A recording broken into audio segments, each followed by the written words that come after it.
the moments for those who. What we do here is go back.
Seven, 6, 5, 4, 3, 2, 1. You'll never have the sacred stone.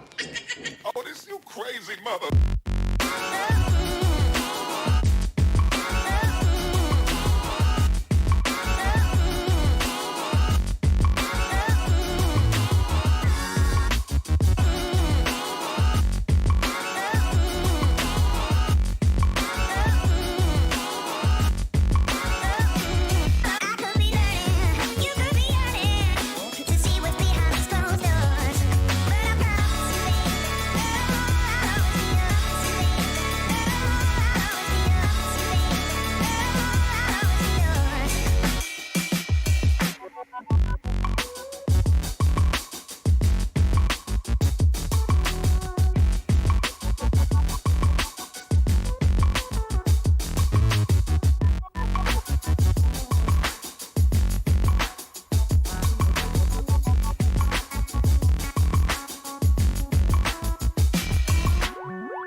Hey, what's going on, Mecha Army? Welcome to the Child of Mecha livestream. I am your host, Tim, the one and only Child of Mecha. What's going on? Monday night, let's roll. GBWC 2020, here we go. So, if you missed the early show, yeah, we're rocking the Justa today. So, if you want to get one of these, you want to rep, see, look, got the Justa on a sleeve and everything. Go hit up www.childofmecha.com, hit the store button up at the top. You will find shirts and hats and all sorts of other cool stuff in there. Go stock up, yeah? If you are interested in any of the tools and materials that we're going to be working with here today, There's an Amazon link somewhere below here on Twitch and YouTube, that side if you're watching on Facebook. I do get a bit of a commission based off the stuff that you buy, but it doesn't increase the cost for you. Yes, Alex. Alexa is muted. While everyone's Alexa is just magically went off. But anyway, doesn't increase cost for you. It definitely helps me out, helps the stream out, fuels our future endeavors, the whole 9 yards. So go load up on that stuff as well. And as always, if you are interested in kits, paints, accessories, tools, what have you, Mecha Decals, sheets 1 and 2, they're shipping right now. Head down here to USA Gundam Store. Adam and the fine folks down there will definitely have what you need. So, Alex says, and did you turn the monitor? Yeah, Alex is like my pre-show checklist here. Yeah, dude, Alexa's off. Monitor's actually been on since the early show, so yeah, we're good to go. But thank you for checking. All right, so if you missed the early show and if you missed the social media posts, if you have happened to complete a model using Mecha Decals, I want to see them. I want to post them on Instagram and I want to post them on my Facebook page and the whole 9 yards. So if you have completed a model using Mecha Decals, send them to me. Email tim@childofmecha.com. Very simple, right? This is going to be an ongoing thing, so don't worry about time frame or anything. If you haven't finished one, not a big deal. Send it to me later. I want to post these things, all right? And I want to get everybody seeing. So send them to me. Okay? I have had like a ton sent to me today just alone. So, we're going to be posting those maybe like once or so a week, and yeah, should be a lot of fun. Should be a lot of fun. Yeah. RF Aurora, look at this guy, Mr. Andrew. What's going on? Andrew says tuning in for the first time this year and doing some brush detailing while watching this. Nice. What's going on, man? Hell yeah. Awesome. Good to see you, buddy. Good to see you. Let's see. Miss Tex Marquise, she's over there. She says, I'm sure I could find something to put mine on and distract from my SD. Wow. Fun till June? Yeah. All right. So, guys, send them my way. Send them my way. Always. Hey, there's Wilson Allen A. He's over on Facebook. He says, I am now used to watching your live stream twice. My sleep pattern is completely messed up. Glad your live stream was twice. Dude, Wilson, thank you, buddy. I'm sorry I'm screwing up your sleep pattern, but thanks for watching. That's awesome, man. And if you guys don't know Wilson, man, go follow him. He is like the weathering, or a weathering master. Wilson, oh, damn it, WilsonPL.arts on Facebook. See, Wilson, I remembered it. Yeah. Pabby's over there on YouTube as well. He says, I got paint on my SD Sinanju finally, getting on to secondary colors. Ooh, hey now. Fun till 2021, Tech says. Chris Pab says, fun till when we're done. Yeah, well. That's exactly right. Whenever the fuck we want to be done, right? Cheers to that. All right. So, kids, we got a lot to show you. Okay? Got a lot to show you. Let's get rolling. Let's go camera 2. Here we are. This here is basically what I've been working on a little bit earlier today and a little bit last night. Yeah? So, as was shown and previewed on the early stream today, let's see, let's get that pulled off there. This is kind of where we are with the rifle. Focus. There we are. So, we got the this little, I don't know, detail thing, whatever we want to call it, right? We got that all glued on, pinned, and nicely shaped and all that good stuff. It's kind of got some, and of course it loses focus. There we go. Has some nice shape to it, some bevels and all that good stuff. Glued on the little nub part back here. Actually extended that a little bit, and then also housed it inside one of these Kotobukiya round molds there, just to give it a little bit more visual emphasis, right? And added a strap across the back here and all that to tie into the detail that's already on the rifle, right? Shaved some of the little circular raised bits off of here and here. Same thing with the other side. Nothing crazy. I wasn't really crazy about the looks of them anyway, so worthless. They were worthless in my opinion. So that's kind of where we are with that. And then on the scope, went ahead and filled in the bottom with putty. Still need to shape this, so that we might kind of tackle that first thing this evening. And then on the inside here, doubled up on the lens, as you can see there. A little Kotobukiya. Where's that wave? I think that's a wave, a little wave option part in there. But added that on the inside and kind of scraped out the middle there with a big 1.5 millimeter chisel, and got the backside lens all mounted up. Got all of this nicely shaped, and the sides are nice and even because there was like a really, really bad mold line there, and one side was higher. The top was higher than the bottom by about at least, I don't know, a 1/4 millimeter or something like that. I mean, it was pretty crazy, the height difference. So I had to file that down, shape all that good stuff, and there you can kind of see the glossy, the shiny stuff is the stuff that I have not sanded yet. I haven't touched that. So I just kind of shaped the middle there, right? So that all looks pretty damn nice. So that,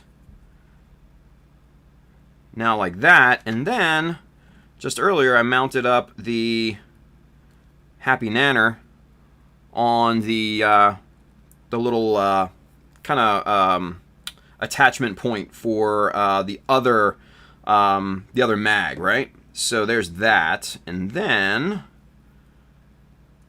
we've got the barrel, and there's kind of the final shape of our beam rifle. Yeah, I am really, really digging this so far. I really, really am. I'm liking this. And then I also went ahead and filled this kind of bar detail thing that originally came with the Origin. Went ahead, filled that with epoxy putty, so that'll be on the side there. We'll give it, it gives it some visual interest, and it's gonna give it some asymmetry as well, which is always kind of a nice touch. And then we'll go ahead, and I don't know if we're going to get to this tonight or not, but we'll go ahead and put that off to the side first, and then we'll try to start to maybe get this guy mounted here, this little dumb scope thing that I absolutely despise. But what I figured, we'll probably mount it on this side in a fixed position, right? And I'm thinking it'll probably right in here somewhere. And what we can do is we can fill in this this little molded in kind of weird indentation and stuff. I never liked the look of that. We'll probably leave it on the other side. I don't know, we might fill it in. But I figured that might be a good place to pop that in. I don't want to put it up here, especially like around here. That's just, I don't know, it looks stupid to me, and that's dumb as well. But I think back here, kind of in a fixed position, kind of like that, I think that'll look good. But as an overall composition thus far, I think that's badass looking. I think it is. I think it looks pretty damn good. Anyway, all right, let's get caught up here because I see a few questions and stuff here, real quick. Let's get caught up. So, oops, we did not refresh the Mecha Army group. Let's refresh that here real quick, and then we'll get caught up here with some of the other chats and stuff like that. Yeah. Let's see. Fudabe always says, till you prime over it again. Talking about Pabs, yeah. Wilson says, no, you're not screwing it. It's the lockdown. Oh, I gotcha. Well, I guess I'm glad I can be of assistance entertaining you while you're sleep deprived, buddy. All right, let's check in. Here we go. Robert Cottrell's over there watching on the Mecha Army Facebook page, or Facebook group, as well as Mr. William Wilms. What's going on, kids? Robert says, just got my Mecha Decals. Nice. I like it. I like it. Thank you for that, Robert. And this is going to... Yep, there we go. Mute that. Perfect. Tashi's over there on YouTube. He says, just finished the morning stream I missed right on time. Also, the star-winning Gundam just came in for my own SD project. Hey, nice. Let's see here. William Williams has a question. We have a question. Hey. All right. So William says, do you think adding clear plastic for the lens will help improve the look on the scope? No. Because I never liked the look of like the clear lenses and all that jazz. It's just And plus, it's such a minuscule thing. I can gloss that inside with high gloss, and it'll have the same exact effect. So yeah, I'm not really concerned with adding clear plastic to that. It's just, I don't know. It's very gimmicky in my opinion, but that's just me. Tex says, Chris gives 0 primes. I mean, fucks. There you go. Terry T says, just followed Wilson. Holy beautiful weathering. There you go, Wilson. Hey, Terry T, Mr. Gundam Yatham, is now a new follower. He likes the stuff. Can't say that I blame him. Spider2K2, Mr. James 2.0, he's over there on YouTube. He says, hey, everyone. What's going on, James? Hope you're staying safe out there, buddy. Alex Andrews, that is fudging awesome looking, Tim. Thank you, man. Appreciate that. Space Raptor 3, nice work on the beam rifle. Thank you very much. Spider2K2, that rifle is looking beefy, Tim. Loving it. Thank you, man. Mech Dio, Mr. Manny, Mr. Babyface. He says, physically, wouldn't that get in the way of the chamber? I don't know. This isn't like this is a beam rifle, so it doesn't have necessarily the same internals as your standard rifle, right? Even though it's got the Happy Nanner, still a beam rifle. So, at least that's what I'm thinking anyways. I don't know.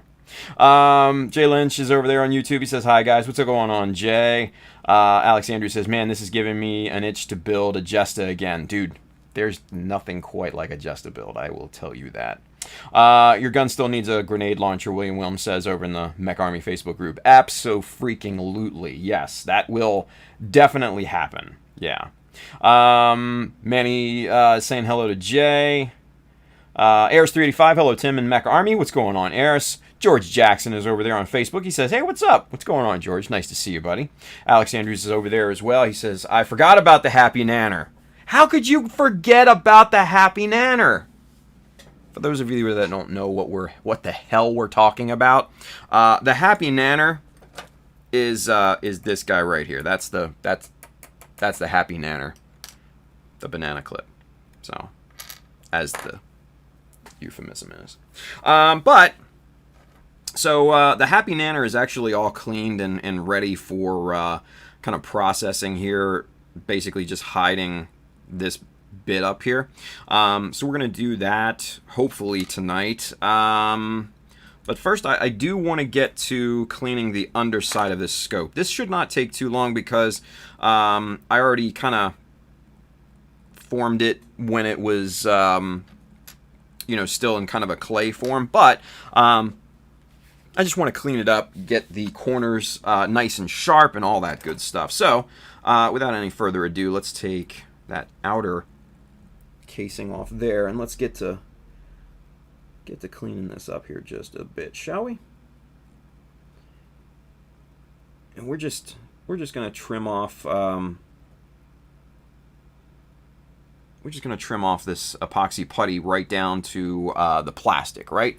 So pretty simple stuff. Let's get you zoomed in a little bit more so you can see better. Okay.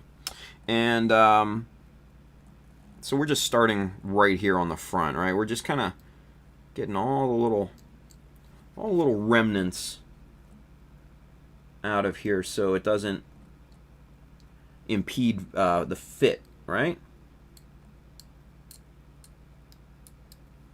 So that's the important thing right now. I want to get all of the stray epoxy putty out of this situation, right? And right kind of down to the plastic here.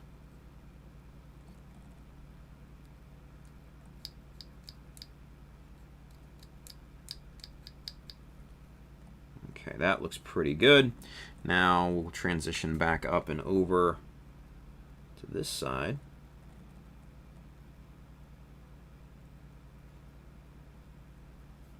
And when you are working with this epoxy putty, or really any epoxy putty for that matter, it's always a good idea to kind of rough shape your part and all that before it cures, right? It's going to make final shaping so much more easy. Because by leaving it just as kind of like a blob, just of uncured putty, it's going to make shaping and evening out the angles and everything so much more hard and complex, and it's a super huge pain in the ass if you do it that way, right? Now, mind you, I don't really have to be super careful with this because, like you can see, 3/4 of that is going to be unseeable, right? And this front part isn't going to be seen because well, for the most part, it's not going to be seen because of the outer lens right there, right? So I don't necessarily have to be completely, perfect with this, but I know that it's either clean or messy, and that's kind of the important part for me, right? That's the important part. All right.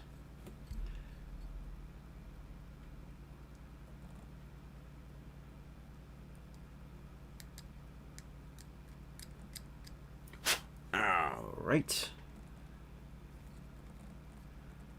So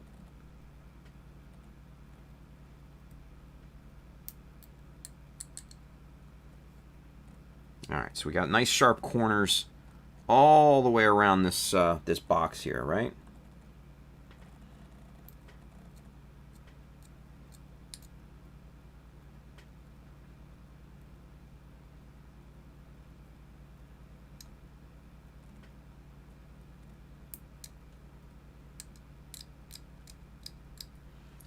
All right, that's looking good right there. Now we're going to transition up to this little this kind of sloping angle right here. And we're going to trim that right down to the plastic, right?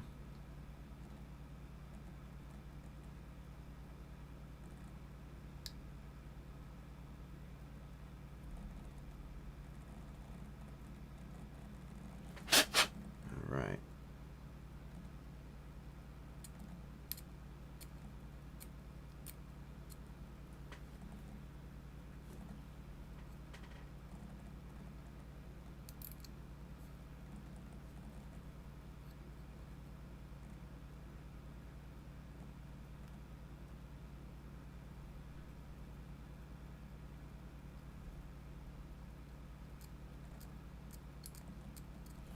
Now, what we're going to have to do here in this little section is to pull out our square shaped chisel, and then that way we can just lightly go over this and not lose our angles and everything, right? We can even go over this downward slope portion as well.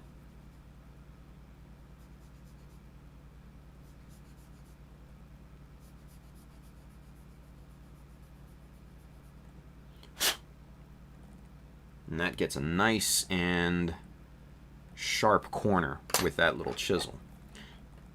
Alright.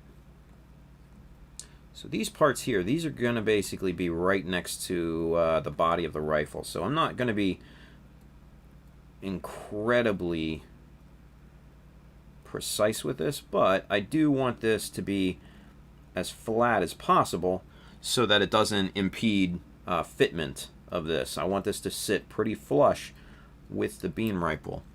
Beam rifle. Blah. So that looks good there. Alright, so last little bit here in the back.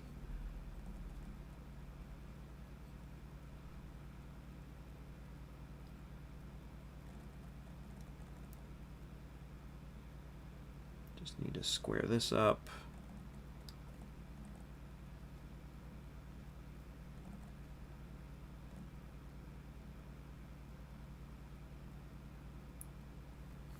Okay, and then this little piece, this little surface right here.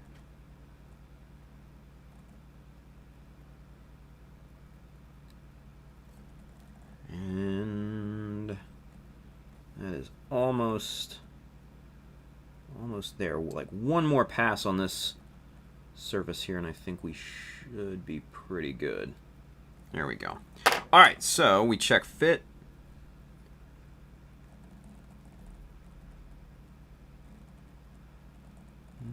It's not too bad. Alright, so one thing that I'm going to do is actually take the 1.5 because I can't physically get the blade, focus, I can't get the blade into that corner. So I'm going to have to take the 1.5 here and just kind of cleave off the corner. Just bevel this little bit here, right? Just a little bit, nothing crazy.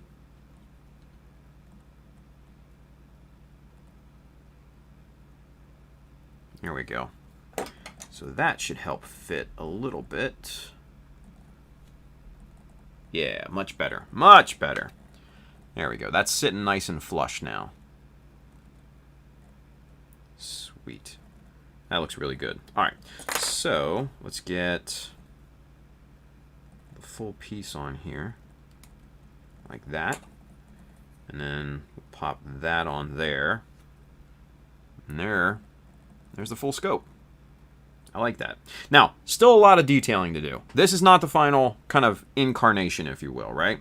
Still a lot of details to add to this. I'm nowhere near happy with the overall look of it, but as kind of a silhouette at this point, yes, very, very happy with that look. Very happy with that look, because it's got the spirit of the original. It's got the spirit of the original RX, but it doesn't. It's more modern, you know. It's more modern, so. Anywho, let's see. Let's get caught back up.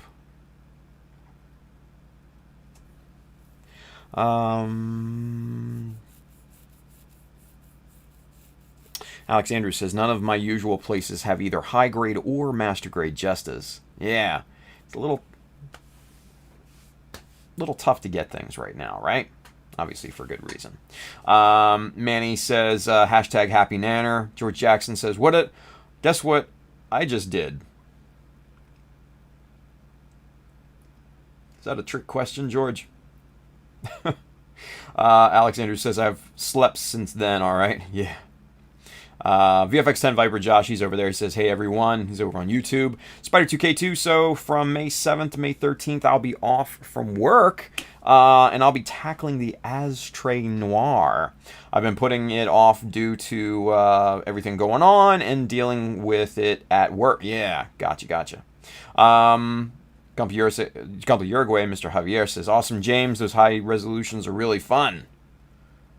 I think I might have that, actually. I think I won that at the Old Dominion Open. It was a high res ashtray of some sort. I forget which. Where is it? Oh yeah, it's right down here. It is the Ashtray Noir. Huh, go figure. Anyway, W. Uruguay says, now I'm regretting that I didn't buy the high-res God Gundam, hopefully once everything is back to normal. Yeah. Let's see. Alex Andrews says, man, I wish it was next month already. Need to fix my core Gundam Craven, right? There you go.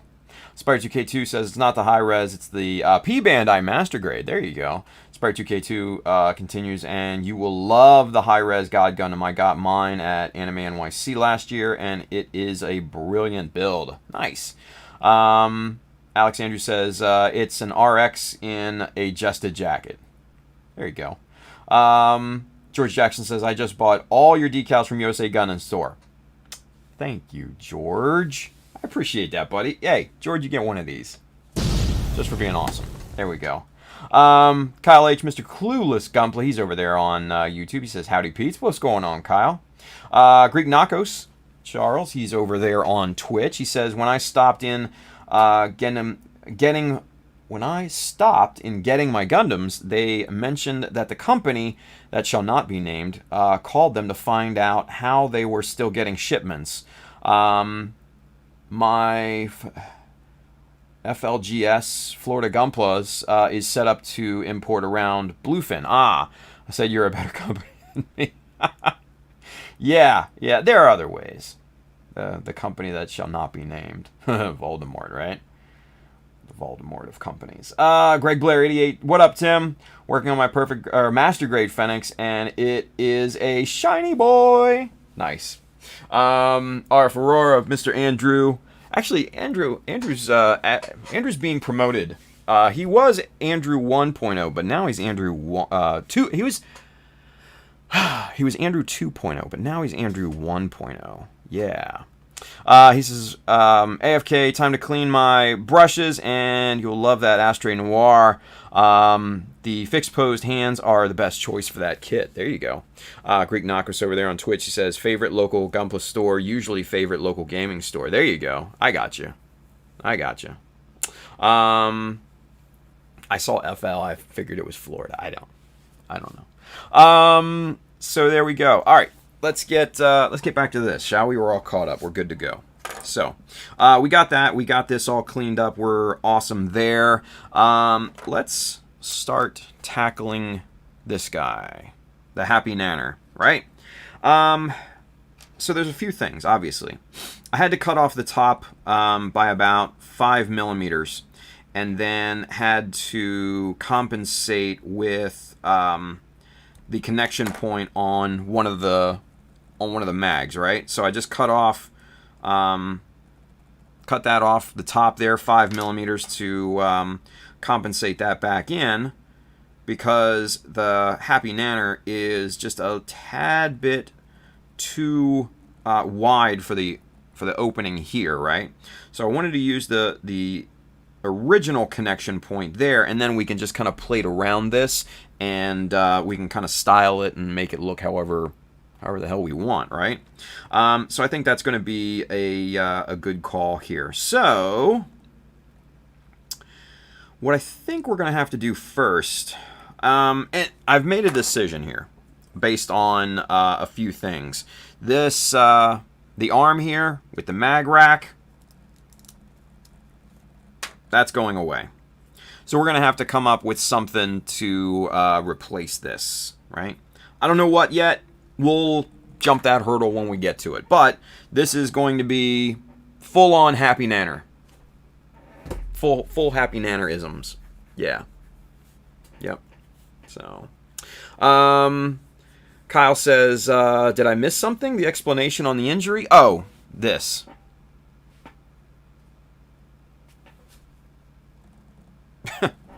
That. No, this was not incurred during modeling.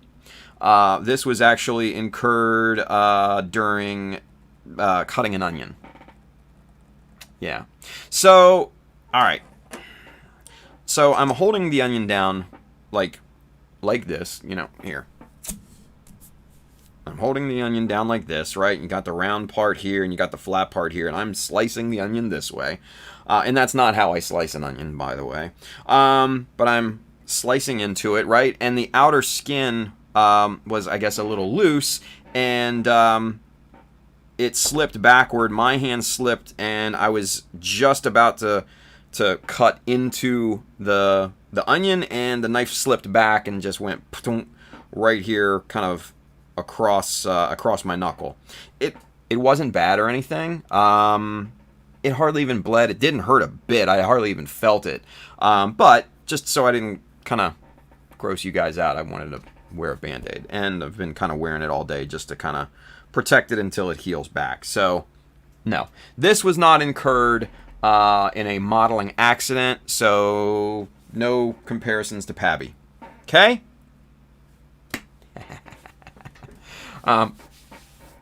Let's see. Chris Degger's over there. Nice. Glad I did not miss the stream. There you go. Space Rat 53, continuing work on the Master Grade Sinanju Stein Verka. And I'm looking forward to doing some modding, and it will be a great kit to paint with the part separation. There we go. Manny says nanner clips. Damn right. Alex Andrews says, what about the Origin RX style Vulcan machine gun where the ammo mags were, Tim? Nah, I'm not really into that. I kind of want to go more traditional. I don't want a ton of... I don't want to just like stick on doohickeys and stuff like that here and there and just kind of gimmick it out. It's not traditional. Yeah. Chris Degger says, Master Grade Sinanju Stein is an amazing kit, so fun to build. Yes. That, I think, is probably my second favorite kit behind a Master Grade Jesta, honestly. Sinanju Stein is a good kit. Really, really good. Charles Dodge, and that's why you curl your knuckles. See, I couldn't curl my knuckles because I had to grip the roundy onion bit. I can't grip it with my knuckles. Like, it's the... I can't, I don't know. Maybe you guys can do that. I can't do that. Let's see. Frankie RG. What's up, Frankie? He says, what about the Rizel Type C arms for the Jesta? No. No. Hell no. I don't like the round upper arms. It's just, those have always gotten on my nerves. That would, if I ever build one of my three, that'll be the first thing to hit the trash can, is that upper arm piece. Nope. Aspire 2K2. Anyway, I'm heading out for the night. Good luck with everyone's builds. James, thank you, buddy. Manny says, Frankie Bubala. Nice. Greg Blair says, onions cause tears in more ways than one. Sometimes, yeah. Sometimes. Let's see. Manny says, when is your next stream, Frankie? And Frankie says, in a month or so. Wow. Everybody's saying hi to Frankie. Nice. Frankie is Texas' favorite Julio. Mine too. Greg Blair says, how about another Beam Saber, have it come out like a unicorn Beam Tomfa? Nah. Like I said, we're going traditional. We're going straight traditional. So probably what I'm going to end up doing is just kind of forming some tasteful plates over this, and kind of raising it up to kind of the height, probably about there. And hell, I may still even use the rack minus the mags and everything to kind of build up height on that, So, yeah. Frankie says, no, not the shoulders. Fuck the shoulders, but I meant the forearms. Nah, we're keeping it simple.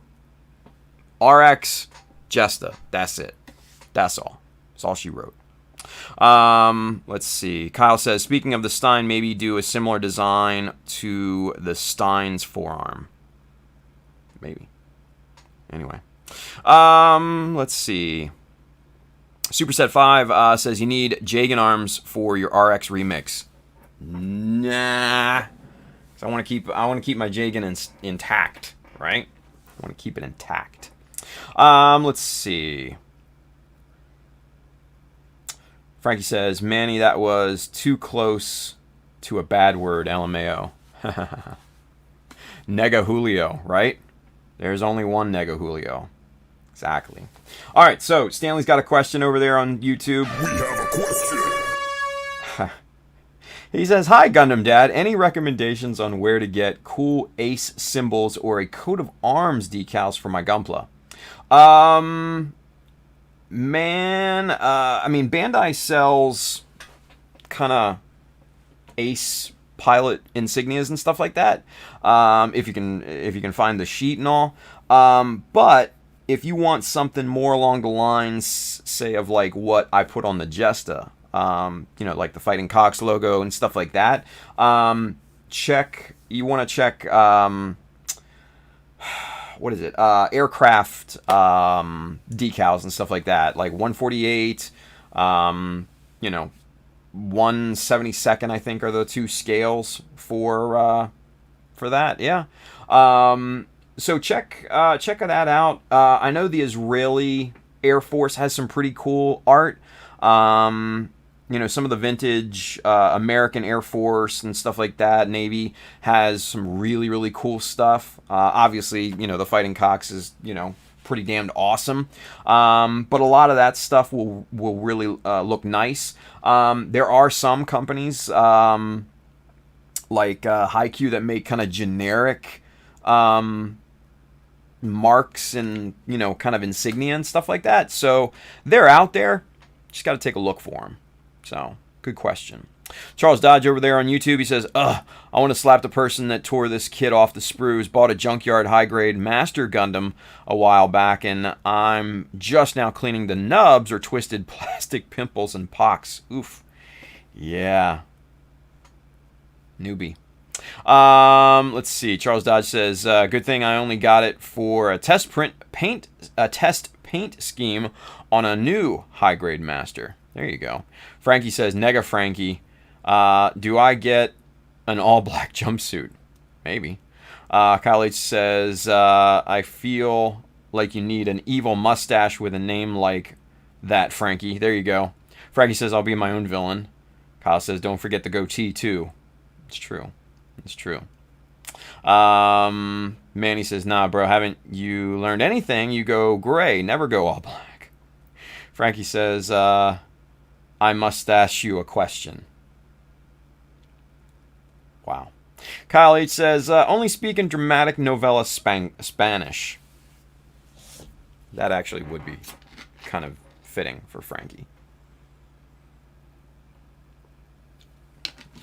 All right. Back to work. Enough with the numbskulls in the chat. Here we go. What time is it? Shit, it's 10:49 already. Jeez. Okay. So, we're going to work on this guy here, and we're going to get this plated up and just kind of start moving this thing along, right? Now, what I want to do is try to get this as even with these two little kind of striations right here, these two little deals. I want to get the plastic as even with that as I possibly can. So, it looks like maybe, I don't know, 1/4 millimeter on this side. There's a little glue squeeze out that we need to take care of here first on this side. And that will smooth out this side of the connection point.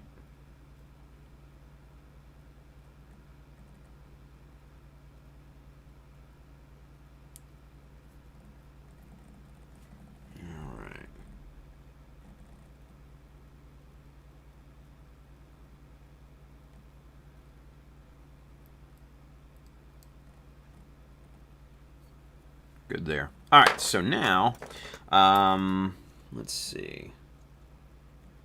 Yeah, that looks to be about only quarter millimeter on that side, so that's not bad. That can easily be filled in very quickly. I think the other side's going to need about a ½ millimeter. Not a big deal in variance because we're going to fill all this out and everything anyway. So let's get this piece loaded in there.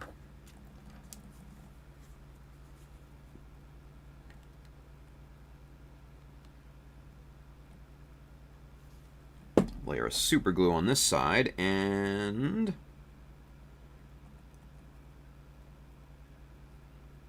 ooh, whoa, whoa, whoa, don't move like that. Don't move like that. Come on now.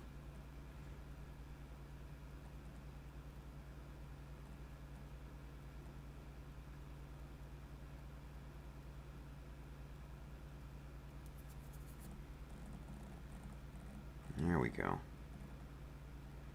I shouldn't really worry too much about where this is placed because we're going to plate over this piece anyway, right? It's not really even a big deal. Okay. That, I think, is going to be good. All right. So, let's get a little bit off of there. And then we're going to grab our ½ mil. I think this is ½ millimeter right here. Let's double check. Yep, that's ½ millimeter. And this should be good on this side. Yeah, that raises that out nice.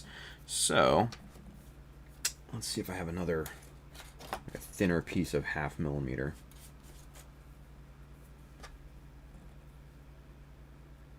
There we go. That's perfect. Wanted to use a more appropriate size piece here, right?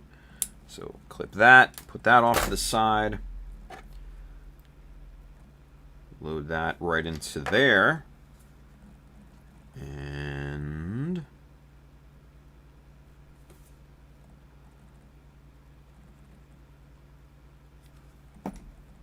let's see.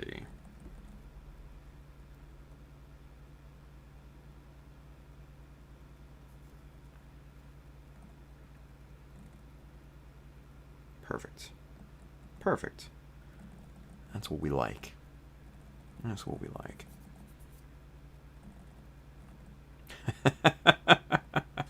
Nice. Frankie says, every time I watch Tim work, I'm like, relax and take notes. That's what you should be doing. You should be taking notes. You should be studying. What we do this for, right? It's to teach. All right, get all that little extra plastic clipped off there, right? And let's just make sure this is all nice and even so that when we plate the other sides, we don't have to worry about any weirdness in terms of offset because of super glue and everything, right? Because we do want the backs to be nice and square, right? Because that's going to determine, I mean, a lot for us at this point. It's going to determine the overall shape of this, whether it is truly square and at 90 degrees.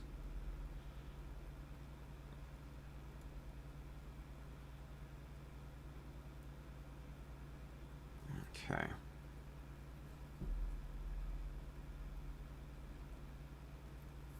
There we go. And let's do the same thing to the front here. Just make sure this is nice and even.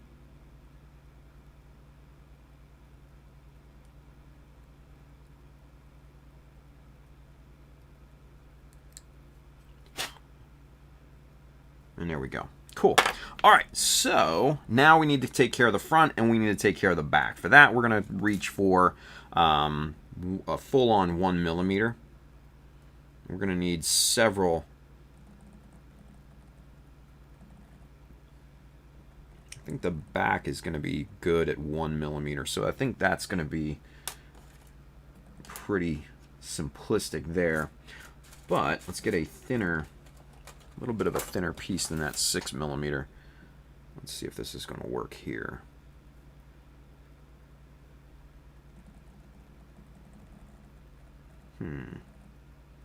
No, you know what? Let's go 6.3.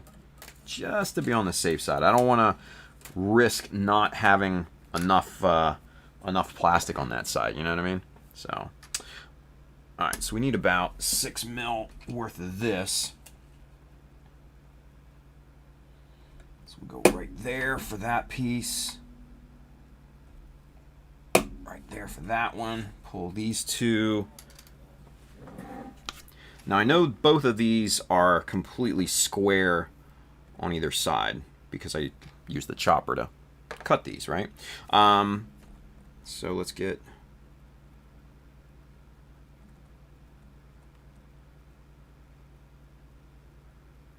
glue there. We're going to very carefully put that right into place. Make sure that's nice and set in that corner, because that's going to be the most important part of this whole thing, right? Right in there. Just lay it right into that super glue. And then that super glue is going to take care of pretty much everything else, right? It's going to take care of gap filling. It's going to take care of adhesion. All that stuff. I'm not even gonna load this up into the tweezers, because this is such a large piece of strip here, right? This is 6.3 by 1 millimeter. This is hefty stuff.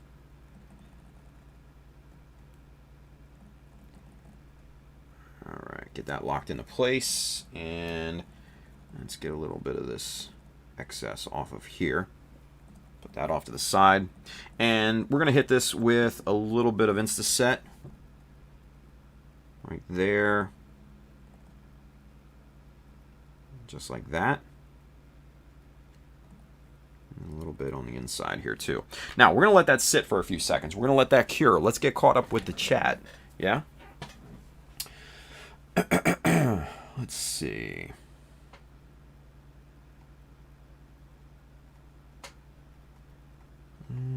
Where did we leave off here?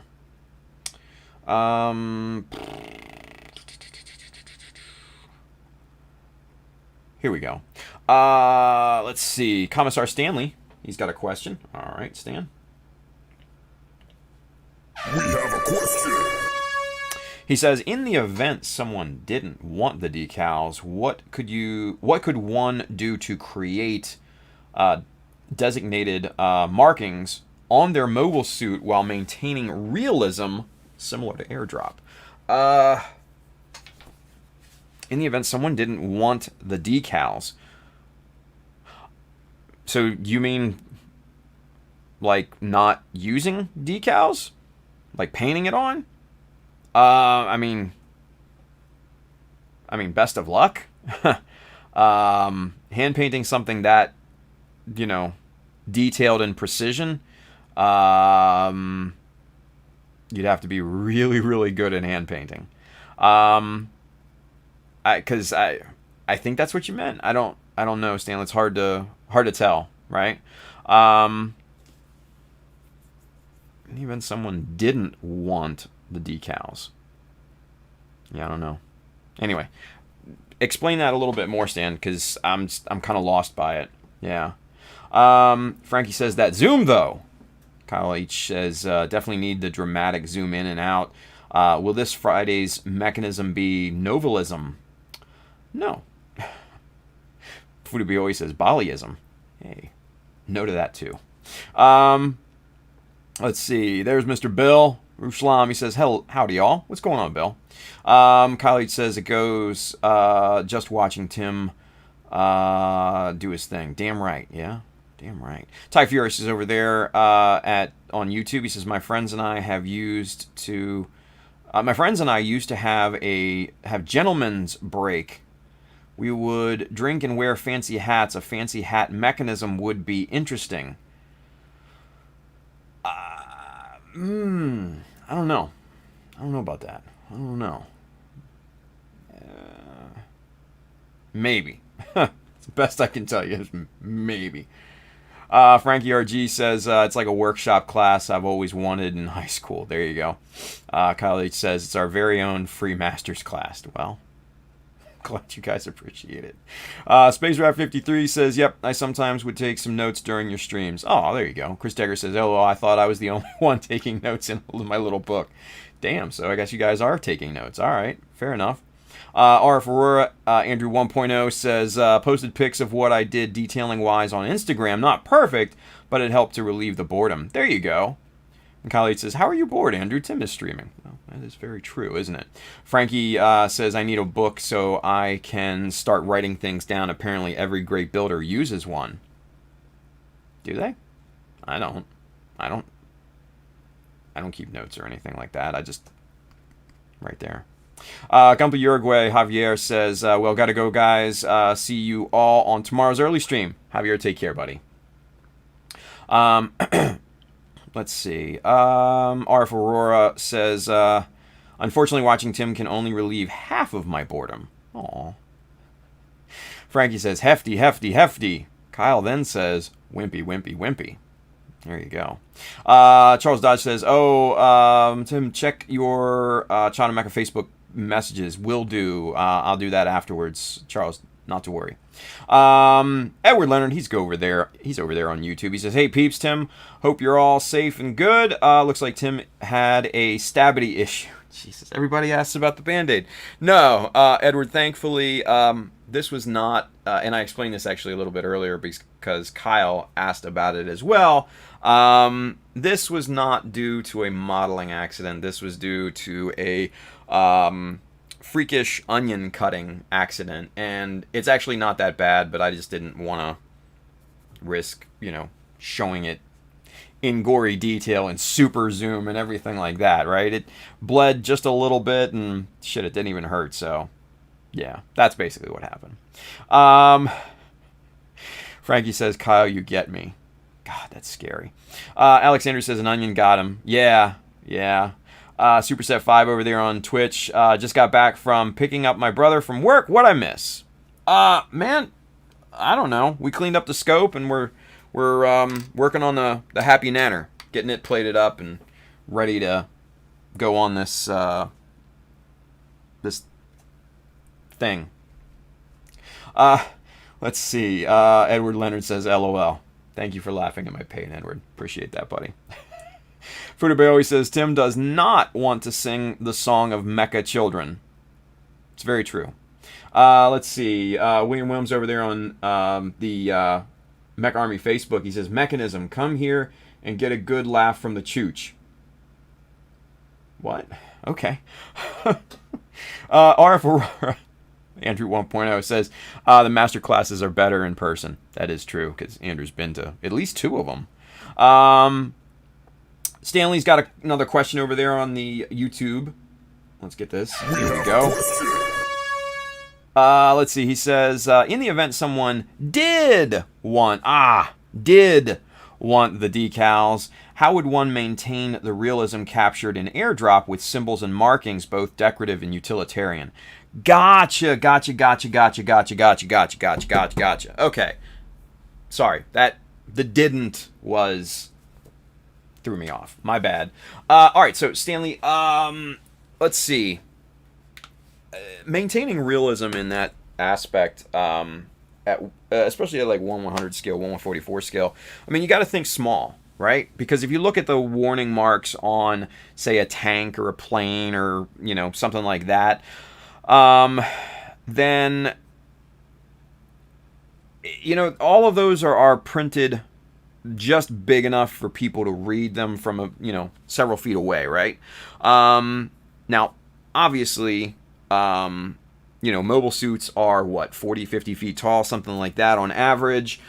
Some taller, some shorter, but that's kind of where it is, right? So with that being said, you do want to kind of think small-ish. you want to think how, especially like jets, like Navy jets, Air Force jets, are marked. They have usually their unit designation on the tail wings and stuff like that. They'll have, Navy or Air Force somewhere on like the fuselage and stuff like that, and then miscellaneous warning marks and stuff like that. Maybe maybe a unit number or something like that on the wings or someplace. Pilot's name usually at the base of the cockpit, stuff like that.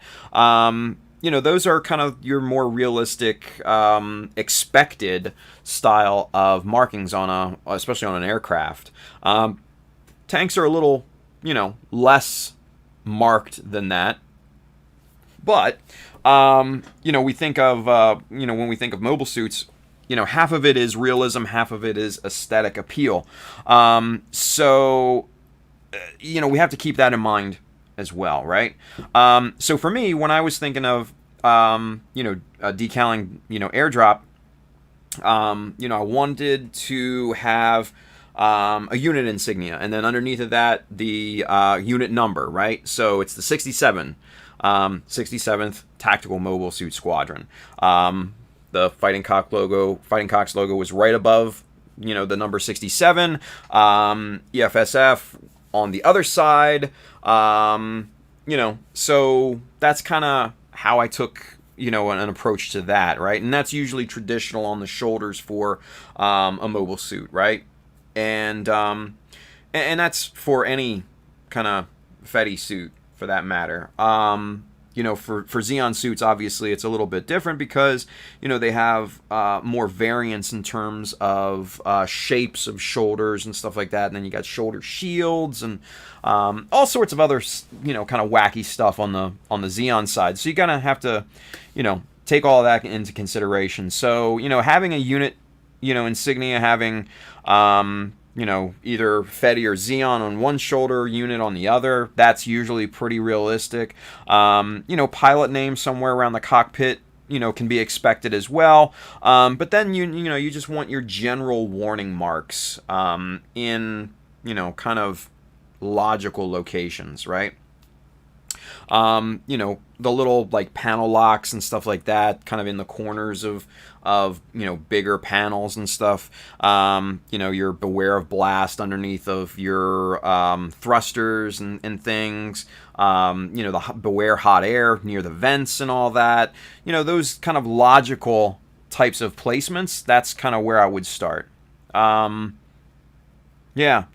The other thing that I would say is to look at the pictures of, the Granddad 1-to-1 scale statue from Odaiba. I've got a ton of high-res pictures of it on chotamecha.com under the articles section.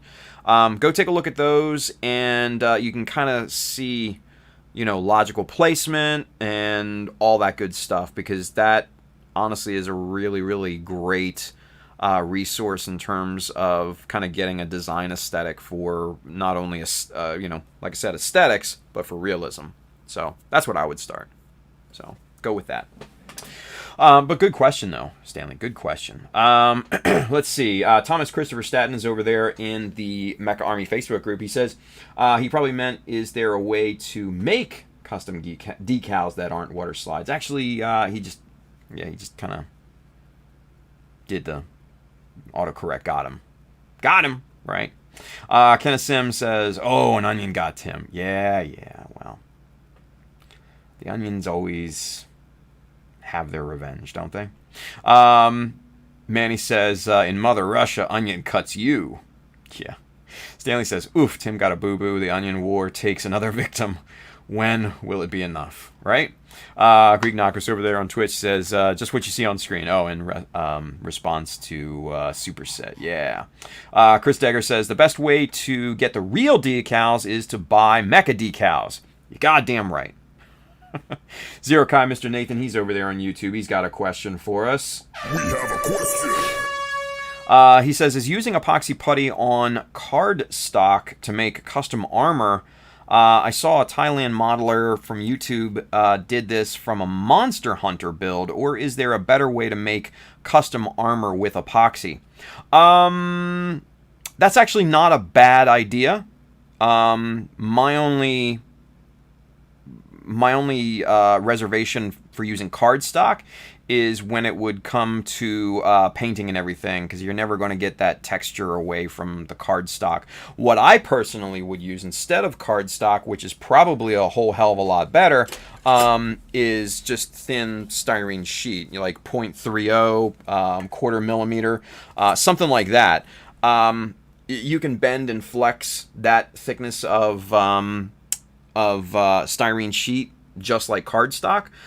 So, you know, cut your templates out of it, bend it, shape it, however, you know, you want, smack it, flip it, rub it down, oh no. So, yeah, I mean, it's really, really simple. Like, this is 0.3, right?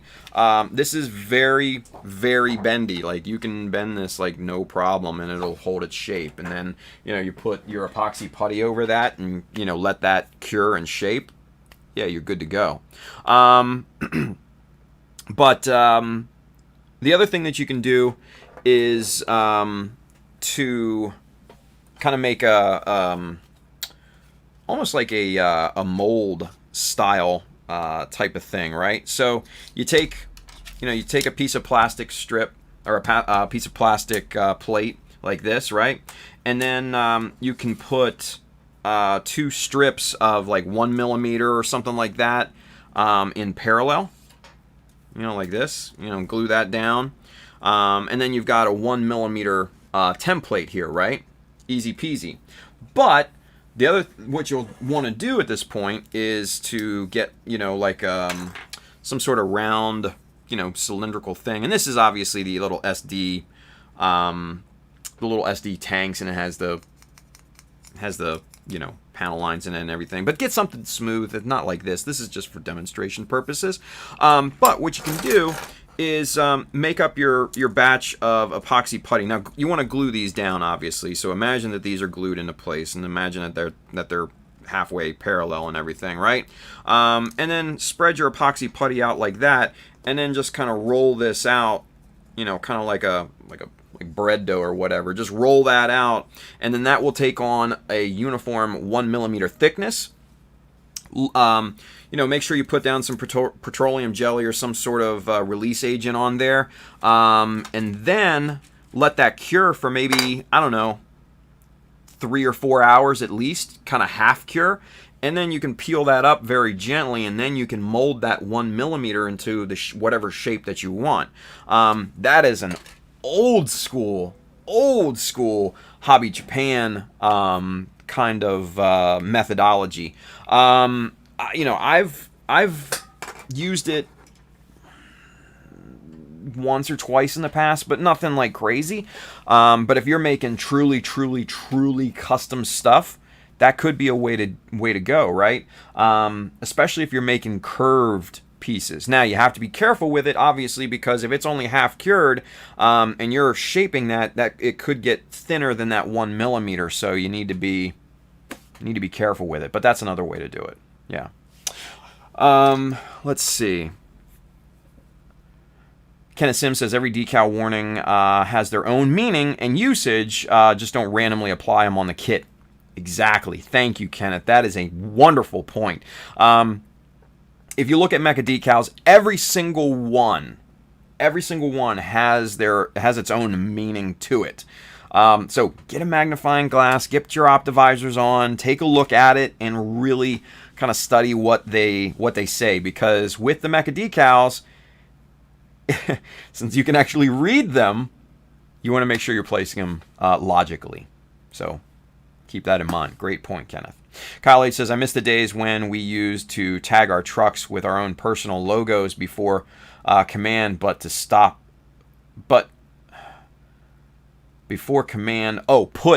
to it. Well, that happens, right? Chris Degger says, I find Xeon has a World War II Nazi look to the way they decal their kits. In some respects, yeah, it depends on... I guess it depends on the artist. I don't know. If you look at, say you look at the Ozzy, right? The Ozymandias. That's kind of my own Zeonic creation. And I kind of did the normal types of things. I put the mobile suit number on the 2 side shields and stuff like that. Had Xeon on the shoulder armor and all. Had the numbers on there as well. Standard kind of, unit designations and all that. Yeah, I mean, you might be able to take some placement inspiration from that type of stuff. So, yeah. J Myers 123 over there on Twitch. How long have you been building models? Probably about 20 years at this point, and I just do Gunpla. Never done anything else other than giant robots. There's my boy Gmod. Poison reference. Glad someone got that shit. Brandon 5269 over there on YouTube. He says 1/4 millimeter evergreen is perfect for that type of stuff. Super thin and flexy. Yeah, and this is the stuff that I got here. This is I'm never gonna hear the end of this, but this is to me a plot plate. Yes, it is. This is actually to me a plot plate. This is 0.30. But yeah, evergreen 1/4 millimeter, same type of thing. Yeah.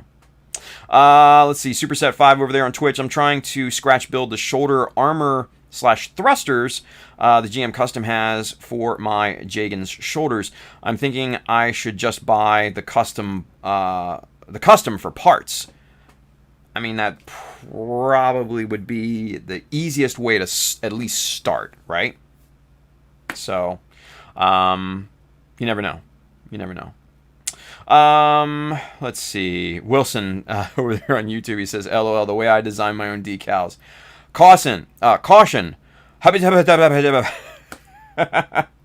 scanned before some Zaku master grade stickers, and some markings don't make sense when you read them. Oh, yeah. You know what? Okay. Wilson, you're going to get a kick out of this, buddy. So when I was cleaning the studio, right, I had actually come across an old Raiden McFarlane figure here. This is like the OG Raiden from, I guess, Metal Gear Solid or whatever. I forget. I don't even remember, honestly. But he's got caution markings all over him, and I'm looking at him, and I'm like, what the hell do they say? And I pulled out my Optivisor, and I was just like, I was appalled by this. So we got to get super zoom in, because you guys have to see this. This is funny as shit, right? And Wilson, I think you're actually gonna find this pretty damn funny as well. Let's see here. Let's get right about there, right? We'll get super zoomed in on this. Yeah. There you go. Caution.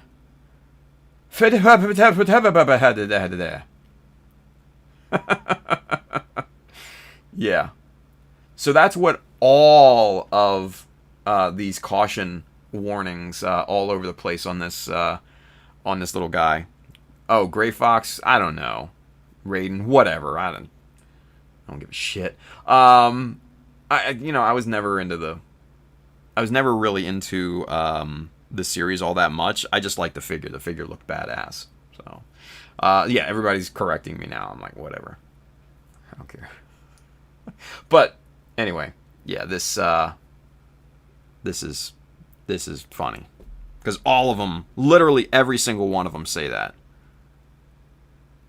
On the knees, both knees. Here's on the hips. It's just, yeah. Even on the back of the head, like, where it's super noticeable, right? Like, come on, man.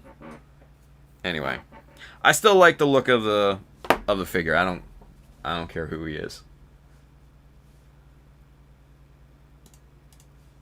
Let's get out of super zoom.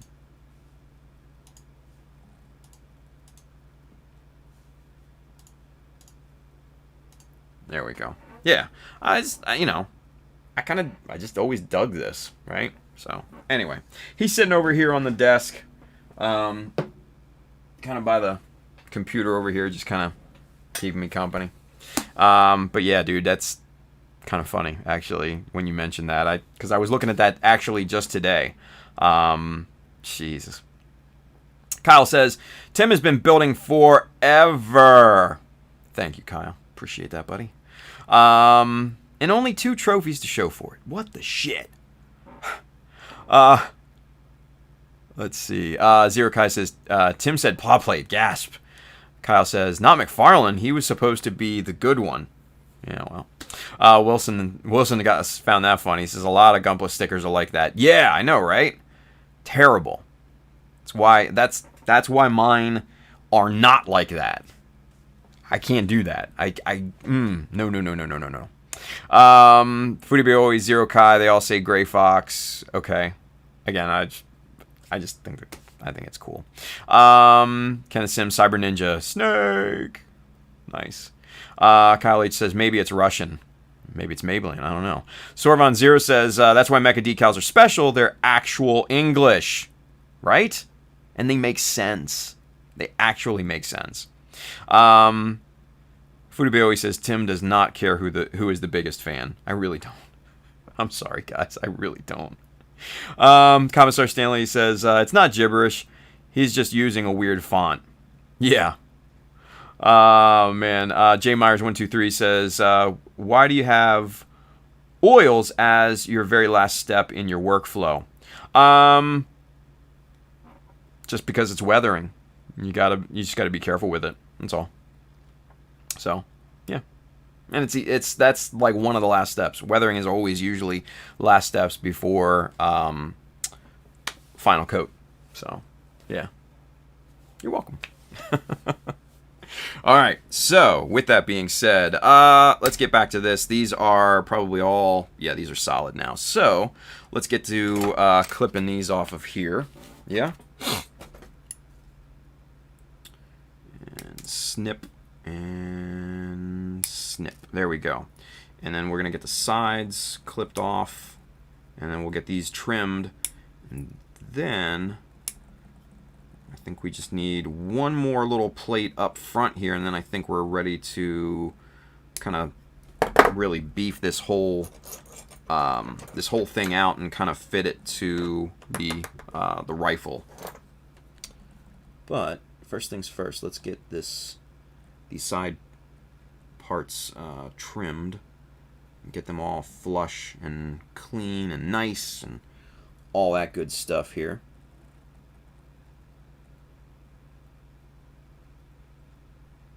Just like that. That's good. Now these two sides.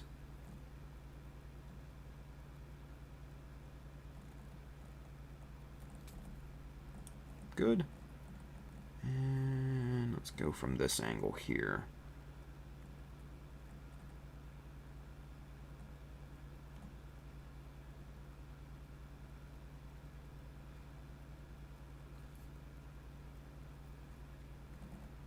I'm gonna have to come up from underneath on this one. Maybe not. Ah, I see why it's giving me a hard time.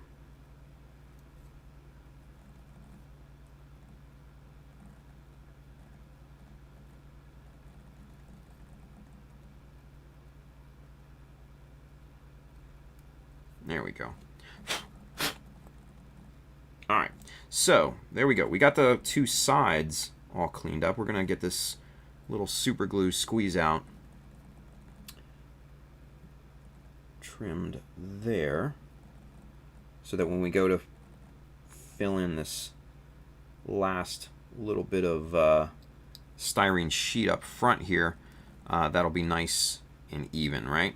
Now let's take care of the two bits on the top.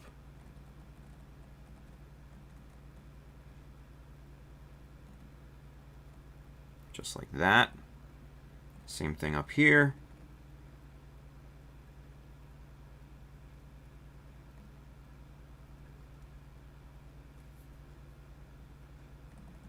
nice and flat. There we go. All right, cool. So now we've got this plated out. Now, obviously, that's not going to fit anymore in, in here because of that recess in there, right? So we're going to have to definitely address that.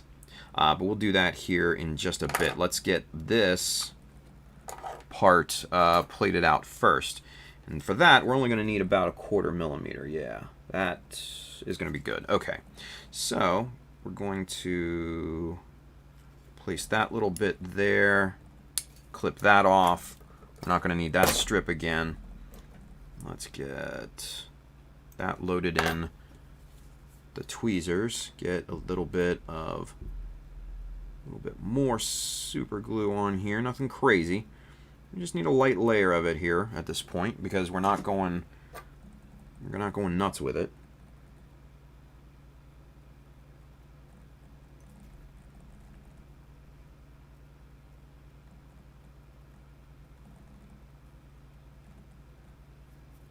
Okay. There. And there we go. Easy. Trim this little bit off right there. Do the same thing as before, just trim off the sides, and we'll trim off the top of the piece that we just glued on.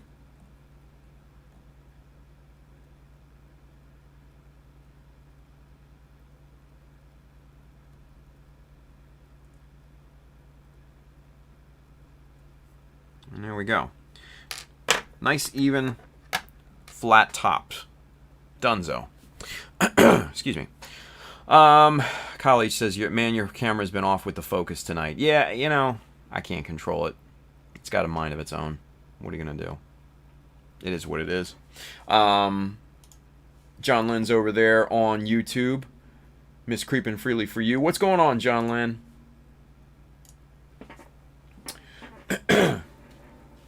Chris Degger says, I think it's because it's thinking the gun on the mat is the primary focus. Yeah, well, and see, the bad thing is that whatever, so say right there, right? This is obviously the primary focus. Even though it's in the middle of the shot, it's not focusing. Because the majority, it's not the majority of the shot. Now, if I put my whole hand here like this, see? Now, it'll stay at that level because it still senses something at that level. But then I move my finger, boom. I move it back, still nothing. That's how the autofocus works. There's no really getting around it, unfortunately.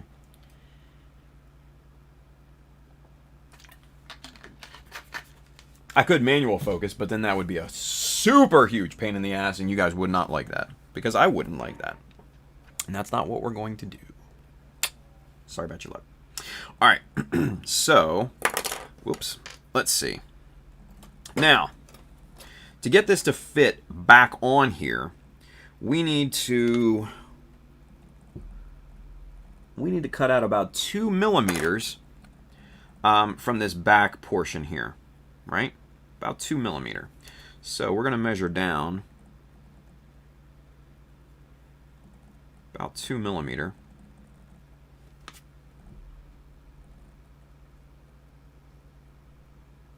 Right about there, and we'll make a rough mark right across there, right? Now, let's see. Gonna marry that up a little bit. All right, so that's a little bit too low. A little too low. So we'll come up. Let's see. Come up about a 1/2 millimeter or so off of this. This is hard trying to hold this in here like this, especially with one hand while trying to mark it with the other. Right about there. so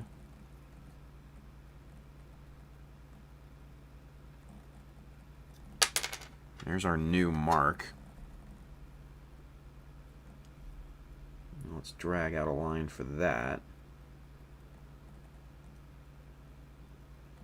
Actually, what we can do is this. Here we go. Actually, let's use the 4.8 because that's a little bit easier. Here we are.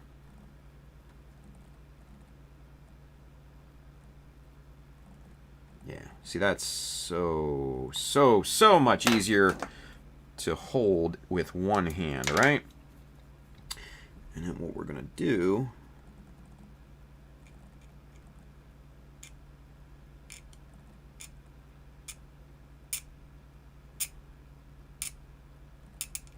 just scribe a line right across there at the height that we need.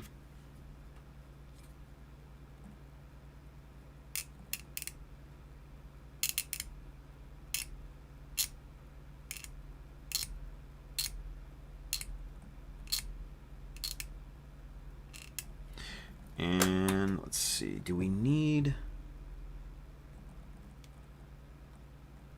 the full millimeter? We do. Okay. Not too bad. Okay. So, well, now kind of cut away that little bit.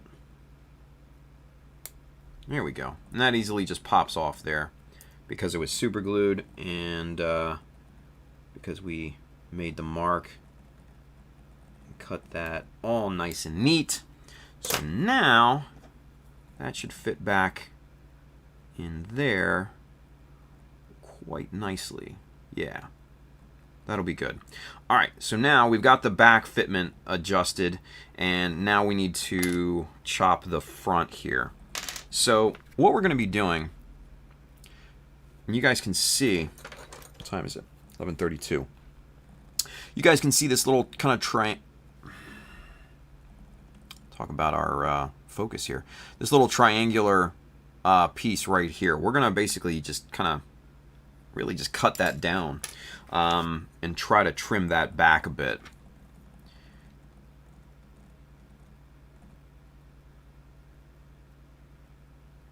Yeah, we're going to have to kind of really do a number on this, unfortunately. Which is not a big deal. It's just, you know, part of the customizing process. So we'll take our nippers to this thing first and get that almost as flush as we possibly can with the base part right here, right? That's pretty flat, but we need it to go, we need it to be cut down more, right? We need it to be cut down a lot more. So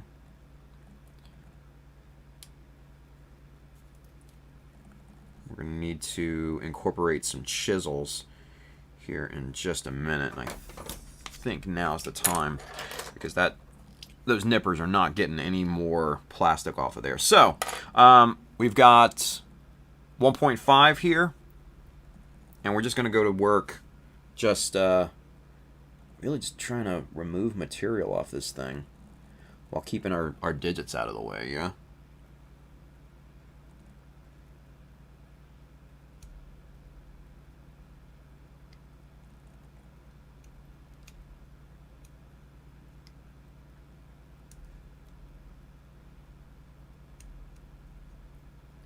And this 1.5 and the thicker chisels, the 3mm and all of the above, these are great for removing material like this in tighter situations. When you can't get nippers or a hobby knife or even your baby Dremel or whatever, this is good just to have a nice kind of hobby style chisel.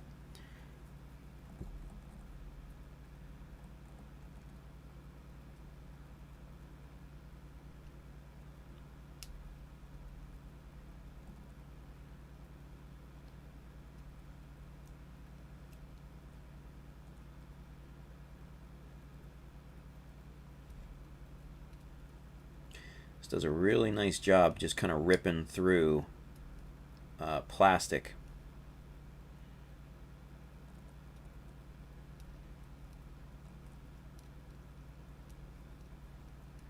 Just like that.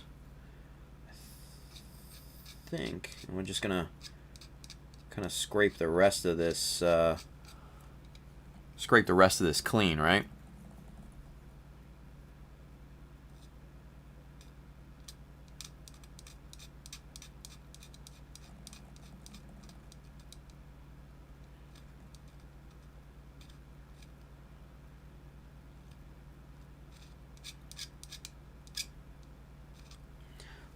All right. So there is kind of the new profile. We got rid of that little triangular unit. Now, let's see. Look at that. There we go. That is good fitment, boys and girls.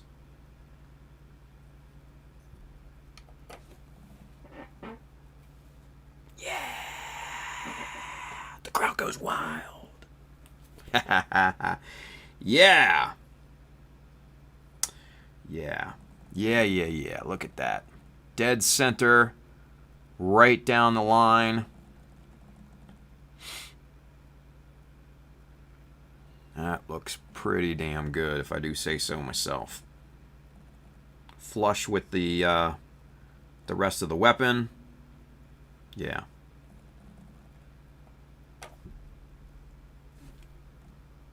Happy.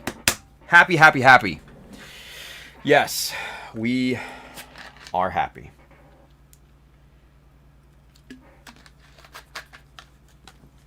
All right, let's get caught up with the chat here, yeah?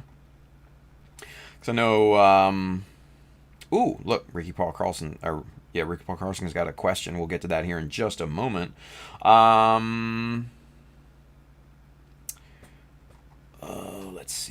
Let's see. Where do we leave off? Chris Degger, I think it's because of the... Oh, yeah, we read that, actually.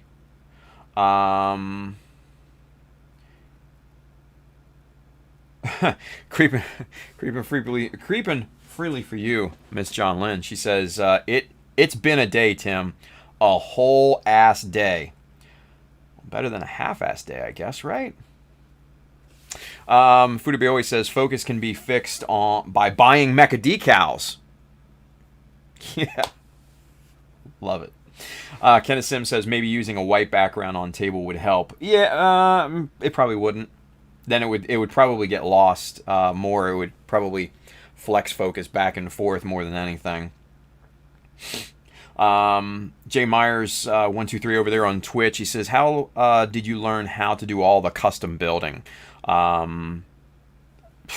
Man, trial and error. Years of studying hobby magazines. Years of interacting with other modelers and stuff like that. Just taking inspiration from other places and trying to build it. Yeah, it's just it takes a while to hone your own kind of style, but once you do, then it's just like you take off like a race car after that. So it takes time to find your groove, but yeah. Let's see. Chris Degger says it's because most cameras autofocus are based on contrast. Exactly. He says it's all good though. Your camera quality is amazing, even if it is out of focus once in a while. Yeah, it's probably more out of focus every once in a while than most, but still, we try to keep it at least on camera and all that good stuff, right? But anyway, Ricky Paul Carlson, he's got a question. Let's answer his question. Hey. He says, what is the second monitor that you use, one that is in front of you that you can check visually, asking for a friend? It's actually the one in the Amazon link in the streaming gear. It's the Neewer little 8-inch monitor. And I have it set up. Here, let me we're going on a field trip. Just hold on, okay? Oh, shit, no, we're not. I fixed this. Shit. I fixed that down, didn't I? I did. Shoot. I don't think we can go on a field trip, kids. Nope, that's fixed. Sorry. Here, next best thing.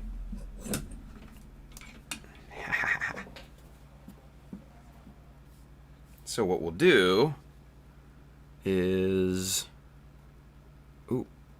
boom, take a picture, right? And then I will show you what it looked like. What it looks like. That's what the second monitor looks like, right? Right there. That's sitting literally in front of me, right? It's just a little 8-inch monitor. As you can see, it's sitting on, I've got it mounted on one of these little friction arms. Those are amazing tools, by the way, because they can hold literally anything. Yeah, so I have it connected the USB out, or actually in, from the overhead camera. Comes in, feeds into this. The USB out on the camera feeds into the computer. The HDMI out feeds into the monitor.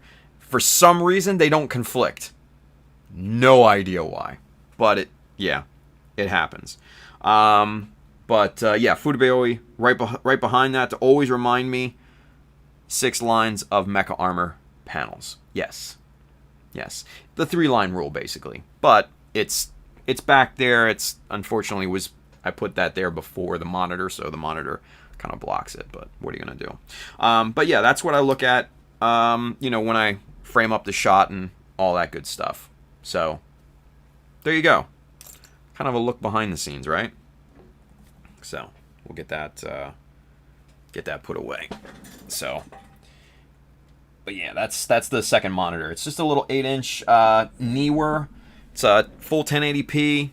It's a great little field monitor. And I bought it specifically for this purpose, so I wouldn't have to kind of look back and see if I'm in frame or anything. I could just literally kind of tilt my eyes upward and see if I'm, in shot or not. So, yeah, great little monitor. I love this little thing. If I ever get a chance to go and shoot again out in the field, I might get another one just to have on hand, so I can kind of have it while, kind of sitting in my lap while I interview people and stuff like that. So, yeah, great little tool. Great little tool. Let's see. Edward Leonard says, Kenneth Sim, that would blow out the white balance. Oh, yeah, the full white background. That is another very good point. Manny said, did anyone else get a glitch in the Matrix? Yup. Yeah, it's been happening. I don't know. I didn't see it. Weird. Bill says, didn't see it. I was eating Whataburger. There you go. Bill says, nope. Was there a black cat that walked across Tim's face? God, I hope not, right? Edward says, internet is flooded with streamers. I'm surprised it's working as good as it is. Me too, honestly. Because I'm pumping out full 1080p. Got great bandwidth, excellent signal over there on YouTube, over on Twitch. Everything's reading great in terms of signal quality. So, yeah, kind of crazy, right? Kind of crazy, but hey, I'm not asking why. I'm simply saying, yeah, we got good quality. Kyle H says, all over his face, Bill. Camera kept going out of focus. Yeah, well, that's more, I think, what we're working on more than anything. Let's see. Chris Degger says, it's pretty amazing to see you scribe with no ruler or anything. I don't have that skill yet. Haha. I guess that's what years of practice gets you. Yeah, no, it really kind of does. Scribing without a guide, I don't suggest it until you're very comfortable with your tools, right? Until you are very, very comfortable and you know exactly kind of what they are capable of doing and what to expect in terms of plastic densities and stuff like that, don't don't do that. Don't do that. Just put on a piece of tape. Let the tape do the work for you. It's so much easier than filling in your mistakes with super glue and trying it again. Trust me. I know. I spent years doing that. Bill says, I was focused on food. What can I say? Hey, I don't blame you there. Kyle H doesn't blame you either. Kyle H has a question, though. We have a question.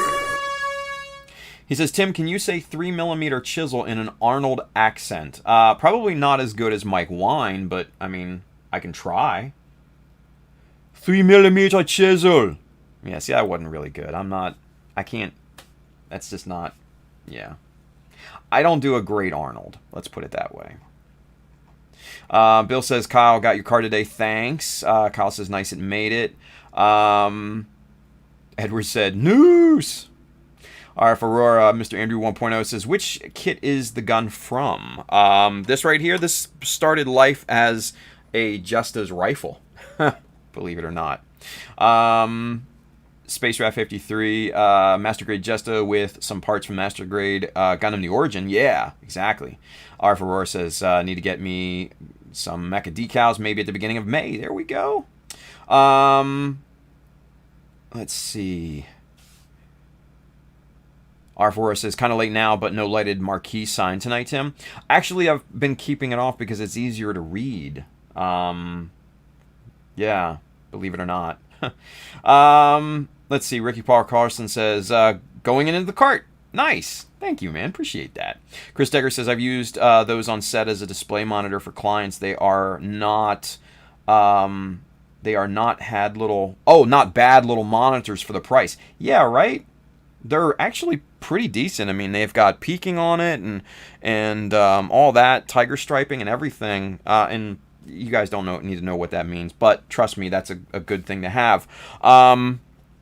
They actually have 4 programmable buttons too, and you can switch in different modes and everything. And it's I really dig it, and it's helped me a lot with streaming and everything. So yeah, they're good little monitors, and they're very very light too, and you can use batteries on them, which is really nice, really nice. And the batteries, the big Sony style batteries, with the two little pin holes in the front. I forget the model number of those, but you can use kind of a big boy brick one of those and just kind of use that as a handle, and it's just fucking great. So yeah, those are wonderful. Let's see. Manny says deja vu. Kyle says lady in the red dress. What? Ricky says hate this stream, costs too much sometimes. Yeah, well, happens, right? Let's see. Kyle says Tim the Toolman Harkin strikes again, right? There you go. Bill says more power, right? Kenneth Tim best quote, get to the chopper. Get to the chopper. You guys got to hear Mike Wine do it. Mr. Gundamonium. He's the best. I mean, he sounds exactly like freaking Arnold, right? 3mm chisel. I can't do it. It's really, I do such a bad job. Now, mind you, I could probably do kind of a Pabby English accent decently. 3mm chisel? Oh, jolly good. Wonderful. Pip pip. Here we go. We're going to customize some Gunpla. Wonderful. It's going to be a jolly good amount of fun. Yes. Let's get back to work, shall we? I think we should. Sorry, Pabs. I know he doesn't sound like that. But anyway, it's just fun. That's just fun. Alright, so we've got our connections and everything set, ready to rock and roll, looking really good. Nice, and the fit is just great. But the bad thing is that we've got this ugly box here, right? And then this beautiful happy nanner. So what we're going to do is we're going to build out the sides, maybe even the front just a little bit, to slightly overhang, over just a little bit over the happy nanner. and that should be decent, right? That should be decent. Alexandra says, we don't talk like that, Tim. I forgot Alex is from the UK. Sorry. My bad. Kenneth Sim says, this is new. And then Terry T follows up. He says, what is happening right now? I'm just, yeah. Fuda Bear always says, not enough pain to be Pabby. Wow. Oh, here's Bill. Yes, Bill. Bill says, Tim, is that but a flesh wound on your finger? LOL. It is but a flesh wound. Sorry. No. And again, Bill, just because I know you came in late and you probably didn't hear the first 2 times that somebody asked me, this is an onion cutting accident. This is not a scale modeling accident. So, there's that. There's that. All right. Enough. Enough. All right. So, what we want to do is probably just kind of overhang this. Come on, focus. Just to about like that, right? And we want to build this out just a little bit more. I don't know. Maybe we'll go. I don't know. Maybe we'll go 0.5 millimeter, 3/4 millimeter, something like that, right? Let's see. Kyle H says, a minor glancing from a sharp blade whisked cutting some onions. Jesus. Bill says, Monty Python reference for those who did not get it. Ah. Yeah. Oh, yeah. I'm not big into Monty Python, just for clarity.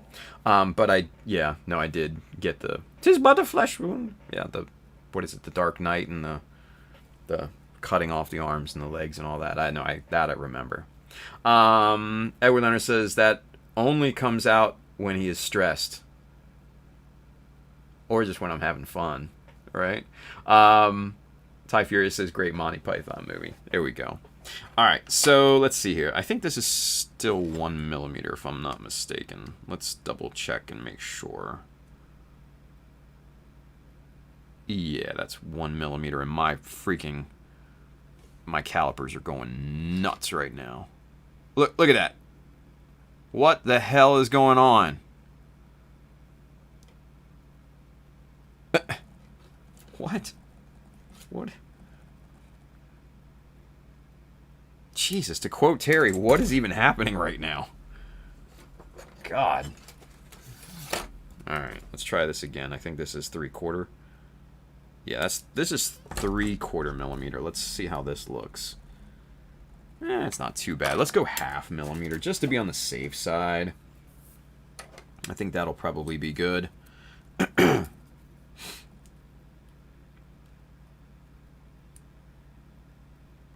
Yeah, I think that'll be good. All right. Now, to find the right width of 0.5 millimeter, that's going to be the bigger issue here. And I think what we're going to have to do...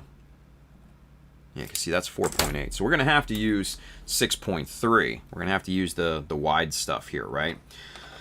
But I don't want it to come down all that way. I want it to come up maybe just I don't know, maybe 1 millimeter below this box unit here.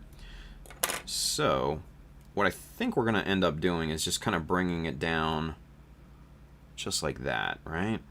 All the way around. So, and I think what we're also going to do is maybe leave the back bare, or yeah, we're going to have to leave that bare because the tolerance between the mag and the finger guard is pretty tight. And yeah, not even 1/4 millimeter is going to fit in there. So we're just going to leave that back completely bare. It's not even a big deal. I kind of like the look of it anyways at this point. But definitely the front and the sides we are going to plate up, make that look pretty good. Now that I look at it, man, maybe we do use 1 millimeter. And just really make that look beefy.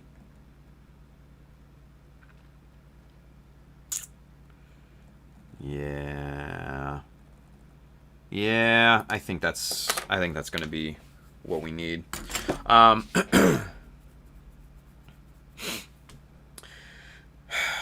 Let's see.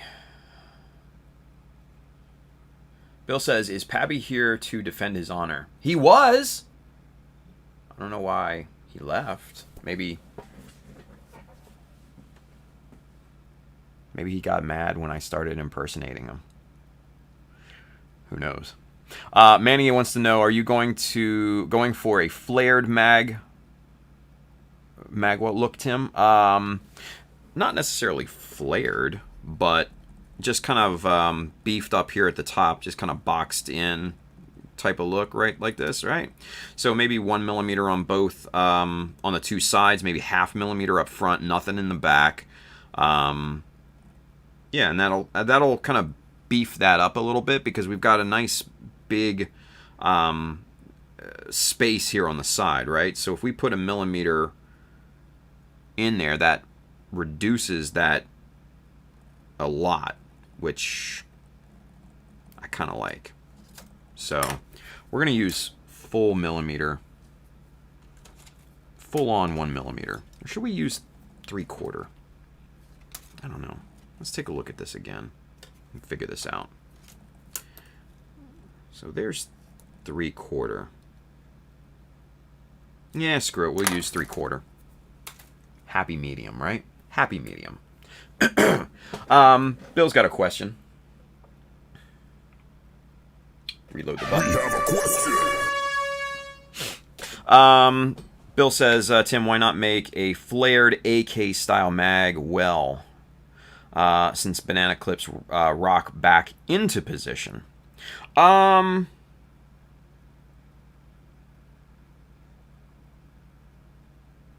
this doesn't necessarily have to be full on real, right? I just want it to look good, right? If you look at the, because I made a Happy Nanner for the Aussie, right? And I kind of did the same style, but I scratch built that Happy Nanner, and I was actually very happy with that Happy Nanner. But I kind of did the same thing with that, right? I did kind of just boxed this top out here, right? So I think that's just what I'm going to do. Make it simple, make it easy, right? And because again, you guys got to keep in mind, this is a beam rifle. This isn't necessarily a true cartridge style firearm, right? So yeah.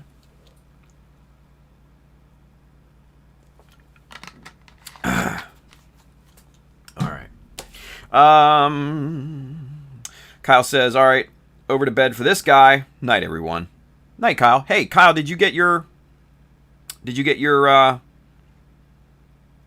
visit the mailbox? Have you made up and kissed with the mailbox? Or is he gone already? He's probably gone already. Shit. Yeah, it's midnight. Kyle says nothing yet. Okay, well. Keep checking. Keep checking. All right. So, with that being said, let's get to... We're going to go a little bit late because I want to try and get this portion done, right? But first... Chisel discipline, kids. Chisel discipline. All right. Let's get this guy in here, right? Get all the debris off of here from other cuts and all that good stuff. Now, what we are going to do is measure this out a bit. We need about 9 millimeters, so we're going to cut 10 millimeter just to be on the safe side. Now, I'm going to stop block right in there. Pop that into place. And here's our 3/4 millimeter. So what we're going to do first, there's something back there that's holding holding this up. So let's clean that off. Number one, square up the edge, and then one there, two there, and there are our beefy sides.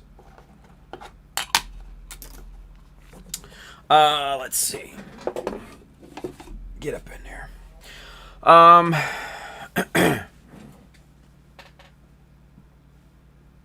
Kenneth Sim has a question. We have a question. He says, shouldn't the rifle needed ammo release chamber? No, because, again, this is a beam rifle. There's no cartridge release or anything like that. It is simple, just a simple energy weapon, right? So think of the Happy Nanner, just as Bill says, it's like an energy mag, right? So yeah, and Bill says, yeah, it is just an extended EMAG. I get it. With just more offering options. Oh, I got you. Yeah, no, that makes sense. Let's see. Brandon says our mail is coming every 3 days. Kind of shitty. What? Every 3 days? Damn, dude. Crazy. Ricky Paul Carlson says, I'll give you $1 if you put a custom decal on the new part that says Happy Nanner. I can't do that. Come on now. Edward says, looks like a heavy bolter from Games Workshop to me. Yeah, a little bit. But it's gonna look better. But I do like that look. Don't get me wrong.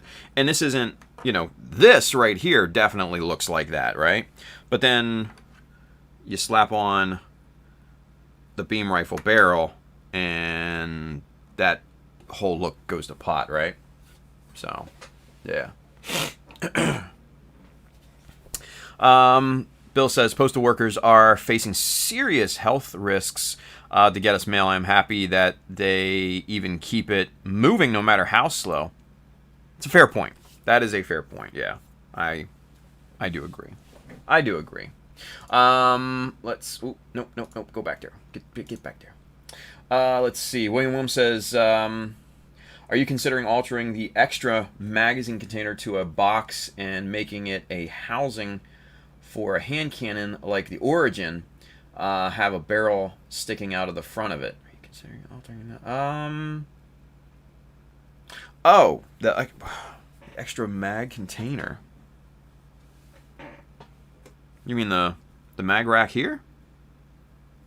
That's not in focus? This? Is that what you're talking about, Will? I don't know.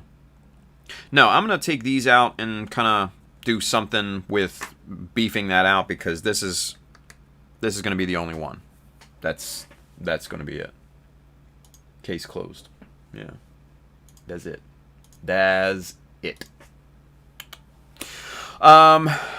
Let's see. Kenneth Sim, this looks dope. Thank you. R. Aurora says the mail hasn't come through with the replacement Zeta Plus parts from you either, Tim. Oh, shit. Sorry, Andrew. Forgot about it. My bad. That's totally my bad.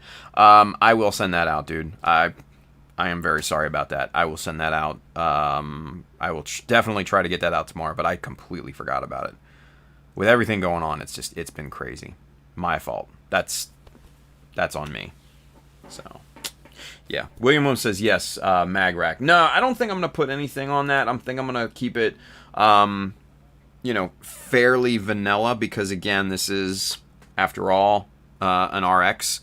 So we're going to take these out, and I don't like the height of this, so I'll probably use the rack part itself, and then probably bring it up and plate it to about the height of the this blue part right here. Just kind of extend this out, and then just kind of plate that over, and that's probably going to be the final height or width of the arm. So that's kind of what I'm expecting at this point. So Like I said, I don't want to get too gimmicky with the thing, because after all, this is an RX 78. It's Granddaddy Gundam. It's simplistic at best, right? So that's how I want to keep it. Yeah. Let's see. Alex says, put a memo on your phone, Tim, so you remember. Yeah, well, it's easier said than done, trust me. I got so many damn messages every single day and all sorts of other things that it just, everything piles up. It's crazy. Brandon says, Tim, are you going to change the compensator at the end of the barrel or keep the flared one? Where'd it go?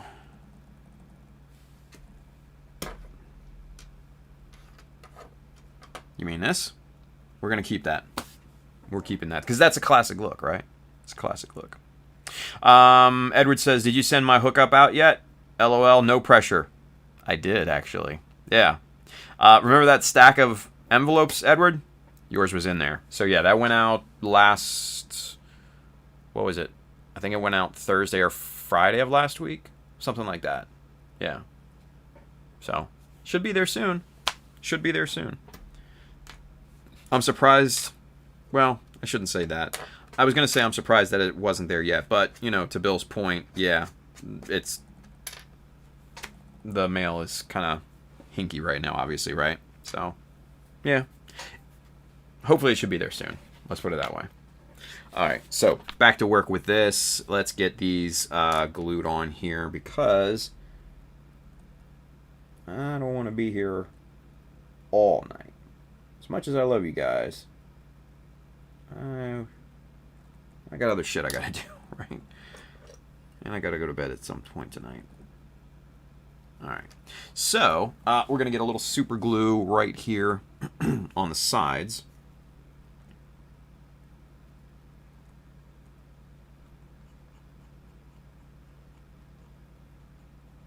Just like that. And then we are going to place this right about a millimeter under, just about like that. And it's about the same height as our kind of top plate to the nanner. That looks pretty good. And then we'll do the same thing to the other side here. Let's get this loaded up there in the tweezers. And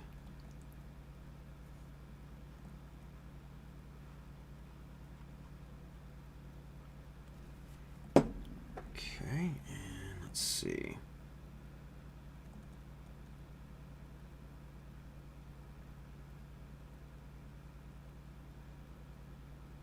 Right about there.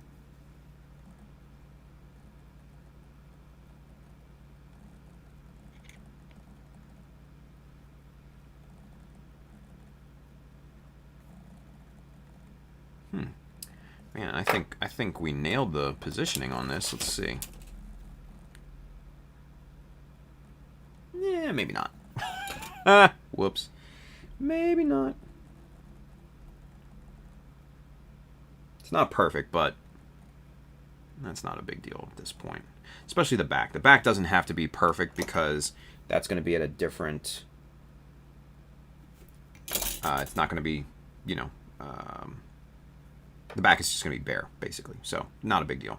Alright, so let's trim that. Trim that. Top.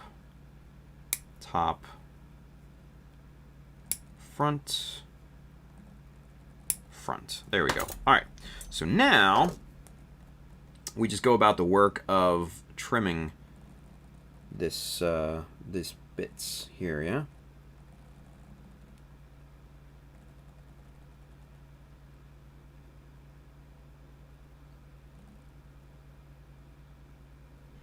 Here we are.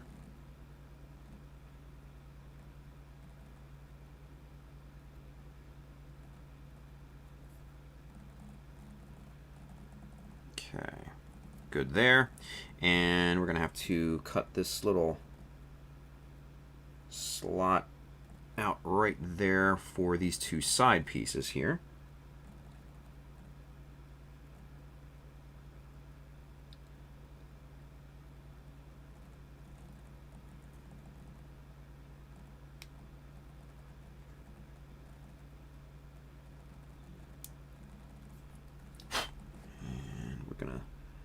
Do a little bit more fine tuning on this. Just like that.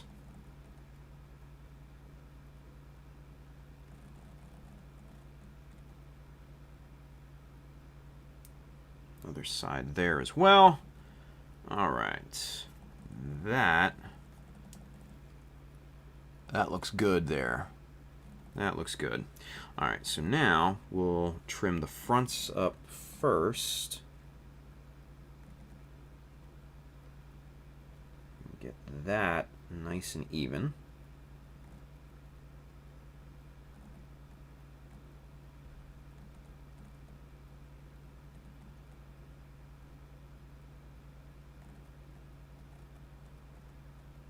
Right there, perfect.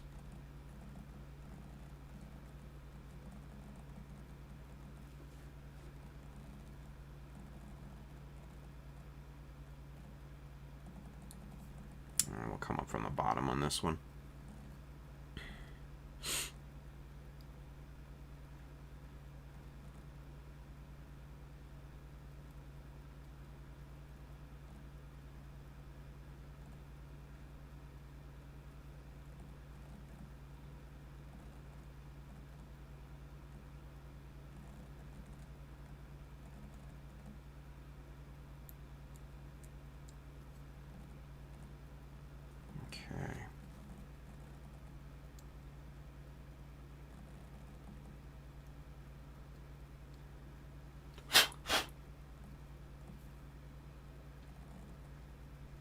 Okay, that looks pretty good. Let's even this front up a little bit more with the file here, just to be on the safe side, because we want this front to be really, really nice and square and smooth and all that good stuff here before we plate the front up here, because that's going to be rather important. Yeah, good. All right, so now we just have to trim the top here.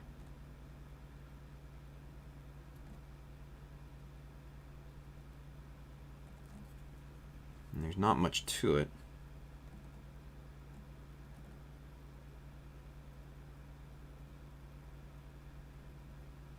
Just like that.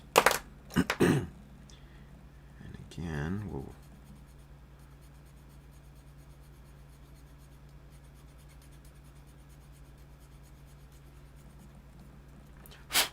okay, and let's check fit. Clean. Very, very good.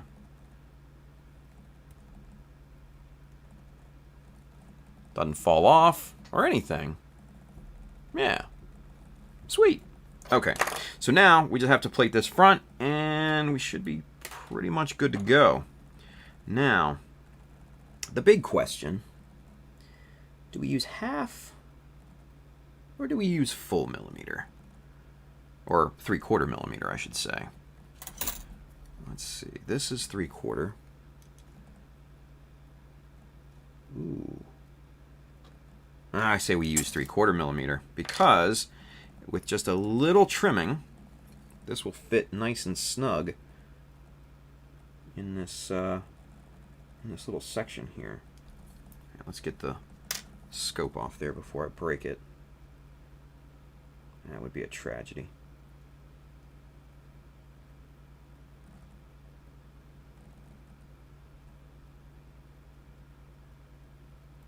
Okay.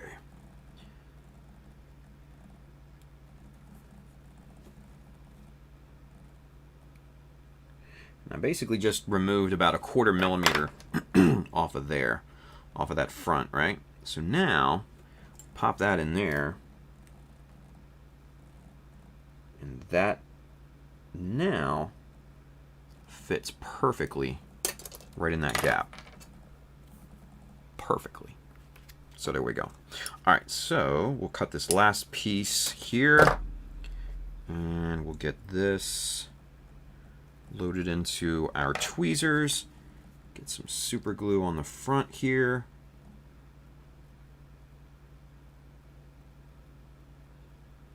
Very good. And then we'll connect these two.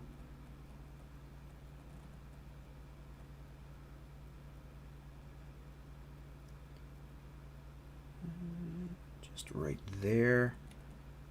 Looks to be good.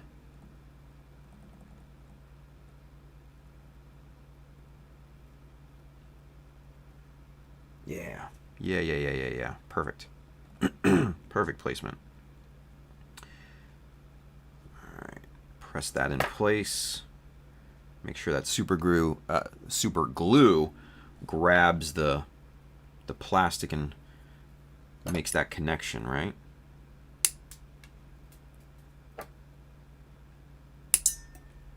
Jesus, these things are flying everywhere. Ooh, you know.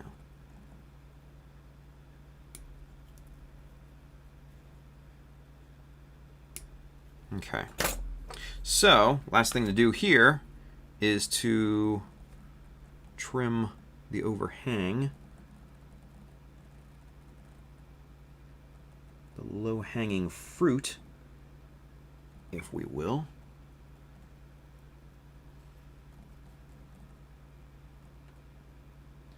And just with anything, we don't want to try to tackle trimming this in one pass. We want to do at least twice, maybe 3 or 4. But that's good right there. Let's get this side.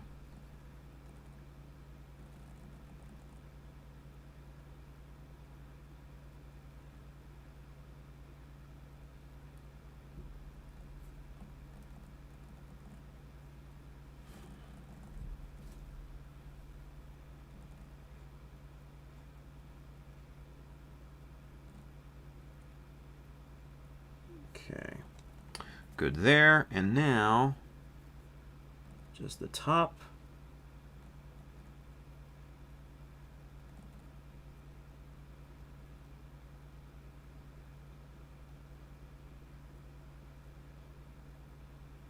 Okay, let's get a little sanding, a little smoothing.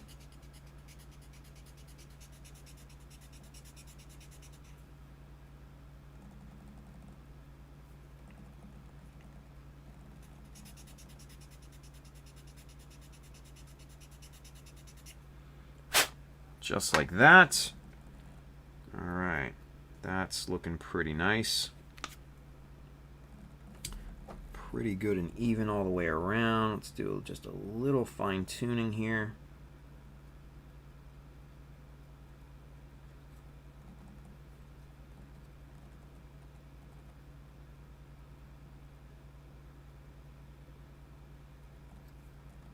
Perfect. All right. Moment of truth. Here we go, guys. And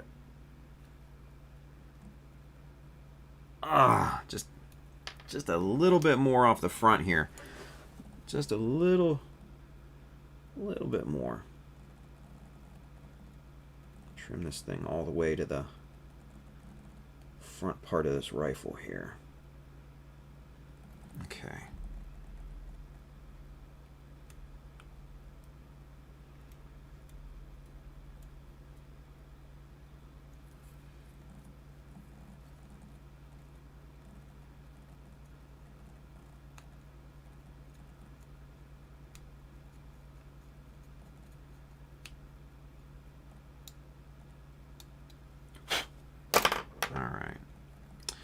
So, final fit, take 2. Perfect.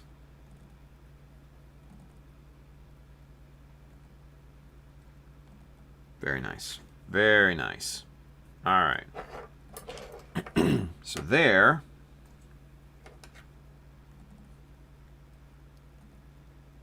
is kind of where our beam rifle stands at current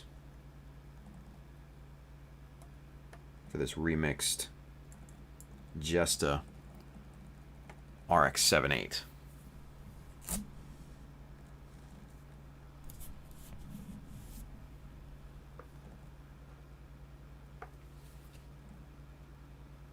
Not bad. I am really liking this. I am very, very, very much liking this. Yeah. I dig the concept. I like the look. It's just good. It's just good. Anyway, let's get caught up with the chat. All right, let's see. Let's see. Edward says, bless you, my son. You're welcome, buddy. Oh, Edward, so one small change. I didn't have any of the big stickers left, but I loaded up a bunch of small ones. Well, smaller ones. They're still decent size, but the bigger ones are just, unfortunately, I don't have any at current. So, just FYI. But there's a lot of stickers in there. Yeah. So that hookup is still going to be good. Trust me. Superset5 says, over there on Twitch, says, let's see. I can't find a Master Grade GM Custom anywhere that has a reasonable price. $50 on Amazon, so I'm going with Plan B, a 3-chamber rocket pod on one shoulder. Hey, there you go.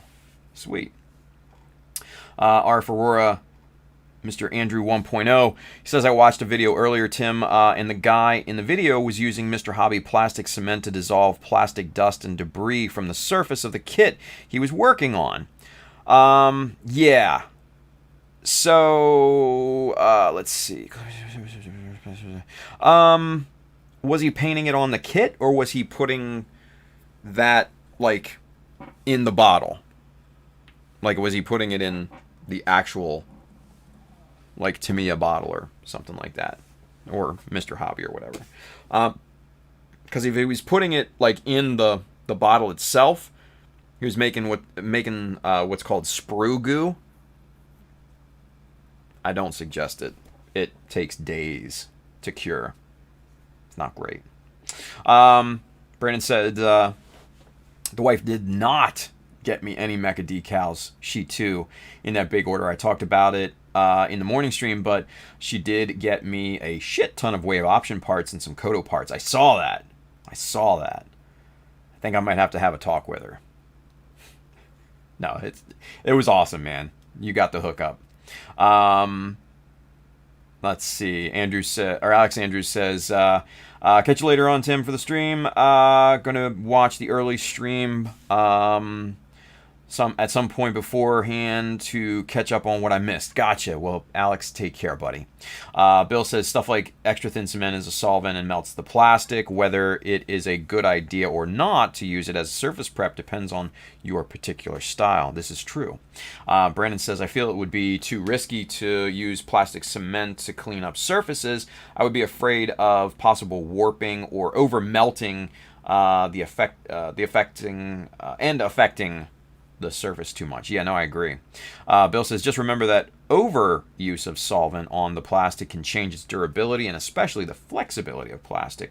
And he says, for sure, Brandon, you will definitely melt surface details when doing so. But if that is what you want, he says, I won't say I have never used the method, but it is not something I use regularly.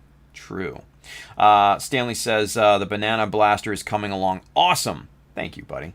Brandon's got a question. We have a question. He says, have you ever pinned a piece of styrene down with super glue in the center of a part and then used plastic cement around the edges, kind of like using super glue as a clamp? Not really.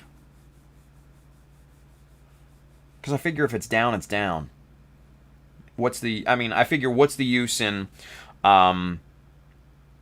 What's the use in using two types of glue at that point? I mean, it just seems kind of, inefficient to me. But no, I've never done that before. And then Bill says, not a good idea, Brandon. It would form a pocket. Remember, CA glue is an additional thickness while solvent glue melts. In order for that to work, you are essentially making a ravioli-type pocket. Wow, plastic ravioli. Josh Brown says, almost looks like a Warhammer 40k bolter. Yeah, someone said that earlier. He says, but I dig it.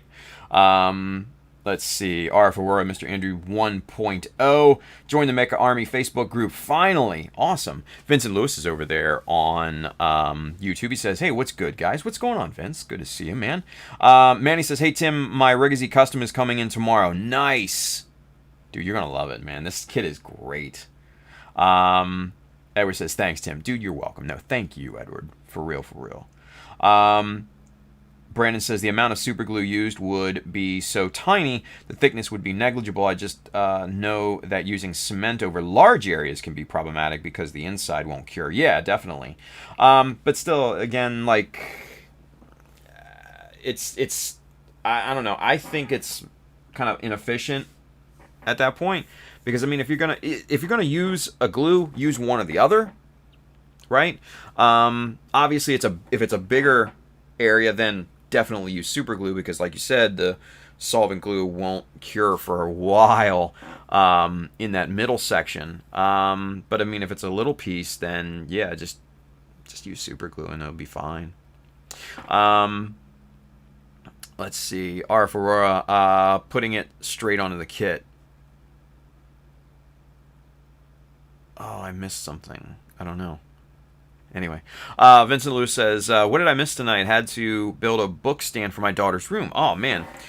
This is what you missed. You missed the Happy Nanner getting installed properly, the scope being kind of installed, the little nub got installed over the weekend. This thing is looking pretty dang good so far. The next step really for this is to build a little, to clean this little, this sidebar up, build a little housing kind of connection point on it, add kind of something underneath like a little grenade launcher or something like that, and then to side mount this dumb thing on the other side of it. So then this gun is done pretty much, other than detailing and stuff like that, which will take a little bit of time too. But as an overall, the silhouette is looking fancy. Edward Lerner says you can use it if you want a texture, the plastic cement plus dust, that is. Yeah, absolutely. I saw a guy on, saw a modeler on YouTube, or no, not YouTube, what is it, Twitter. What he did was kind of nutty because he took just paper towel, right? And he cut them into little squares, maybe, I don't know, 5 millimeter by 5 millimeter squares. And then he drenched them in super glue, and he laid them down, in a grid pattern, all, right up against each other on a shield. And it created this weird kind of tiled look. And he showed a picture of like the space shuttles with the tiles and everything on the front.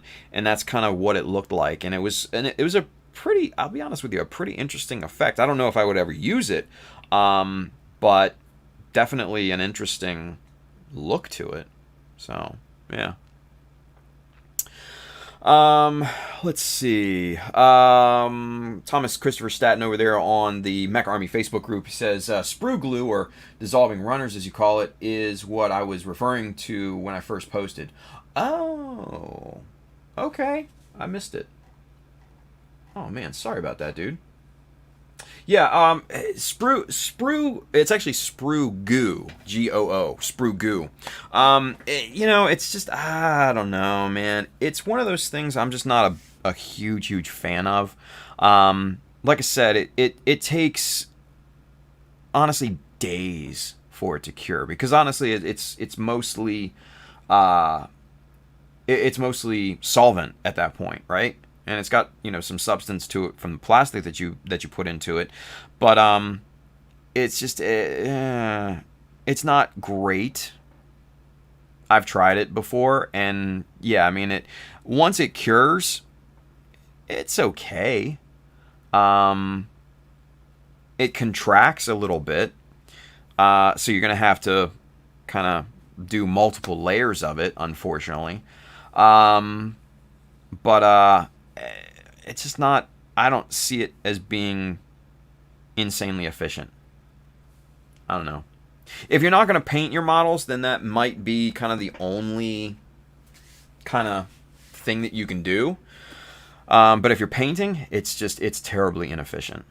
I would say use super glue instead at that point, because that's going to be so much quicker. It's going to take, honestly, minutes for that to dry rather than days. So, yeah. Bill says, great for May. Oh, what are we doing?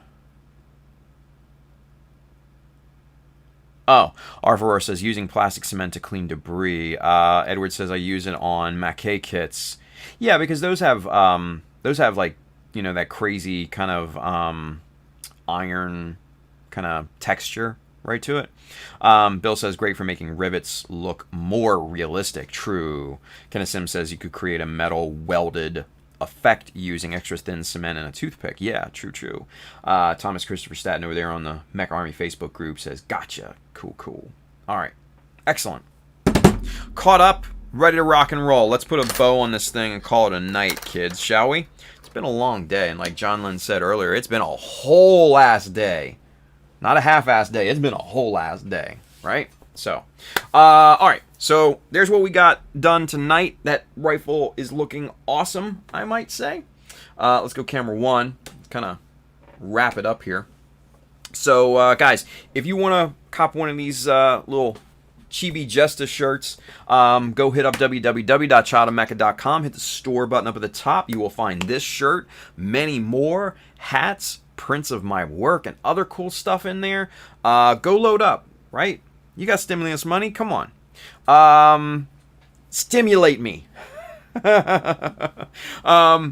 After that, if you are interested in any of the tools and materials that we are working, and I didn't mean that in a naughty way. If you are interested in any of the tools and materials that we are working or have worked with here tonight, there's an Amazon link below here on Twitch and YouTube. That side, if you're watching on Facebook.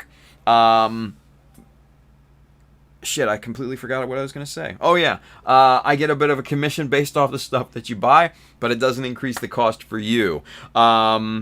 It goes to help me out, goes to help out the stream, and kind of fuel our endeavors going forward. There's a bunch of cool stuff in there. Again, tools and materials, books for inspiration, gear for streaming, because everybody wants to get into streaming now. It's a great time to do it. Everybody's got some time on their hands. So go load up on that stuff. And then, as always, if you are interested in kits and paints and tools, accessories, all that good stuff, Mecha Decal Sheets 1 and 2, those are both in stock and shipping now. Go hit up our good friends right down here, USA Gundam Store. Adam and the fine crew down there will definitely have what you need. So, with that being said, you guys, I will be back here tomorrow at 3 p.m. Eastern to jump back on the little Team SD build. Hey, look at this. Charles Dodge. $20 super chat. He says, stimulating Tim. Thank you for that stimulation. Appreciate that. There it goes. Thank you, Charles. Good looking out, buddy. He's that dude, man. Yeah, so I'll be back here tomorrow afternoon, and we're going to jump back on this SD thing and continue to kick its ass and see what this thing can do, right? So, with that said, you guys have a wonderful night. Be safe out there. Wash your hands. Go make something cool. All right? I'll see y'all tomorrow. Take care. Bye.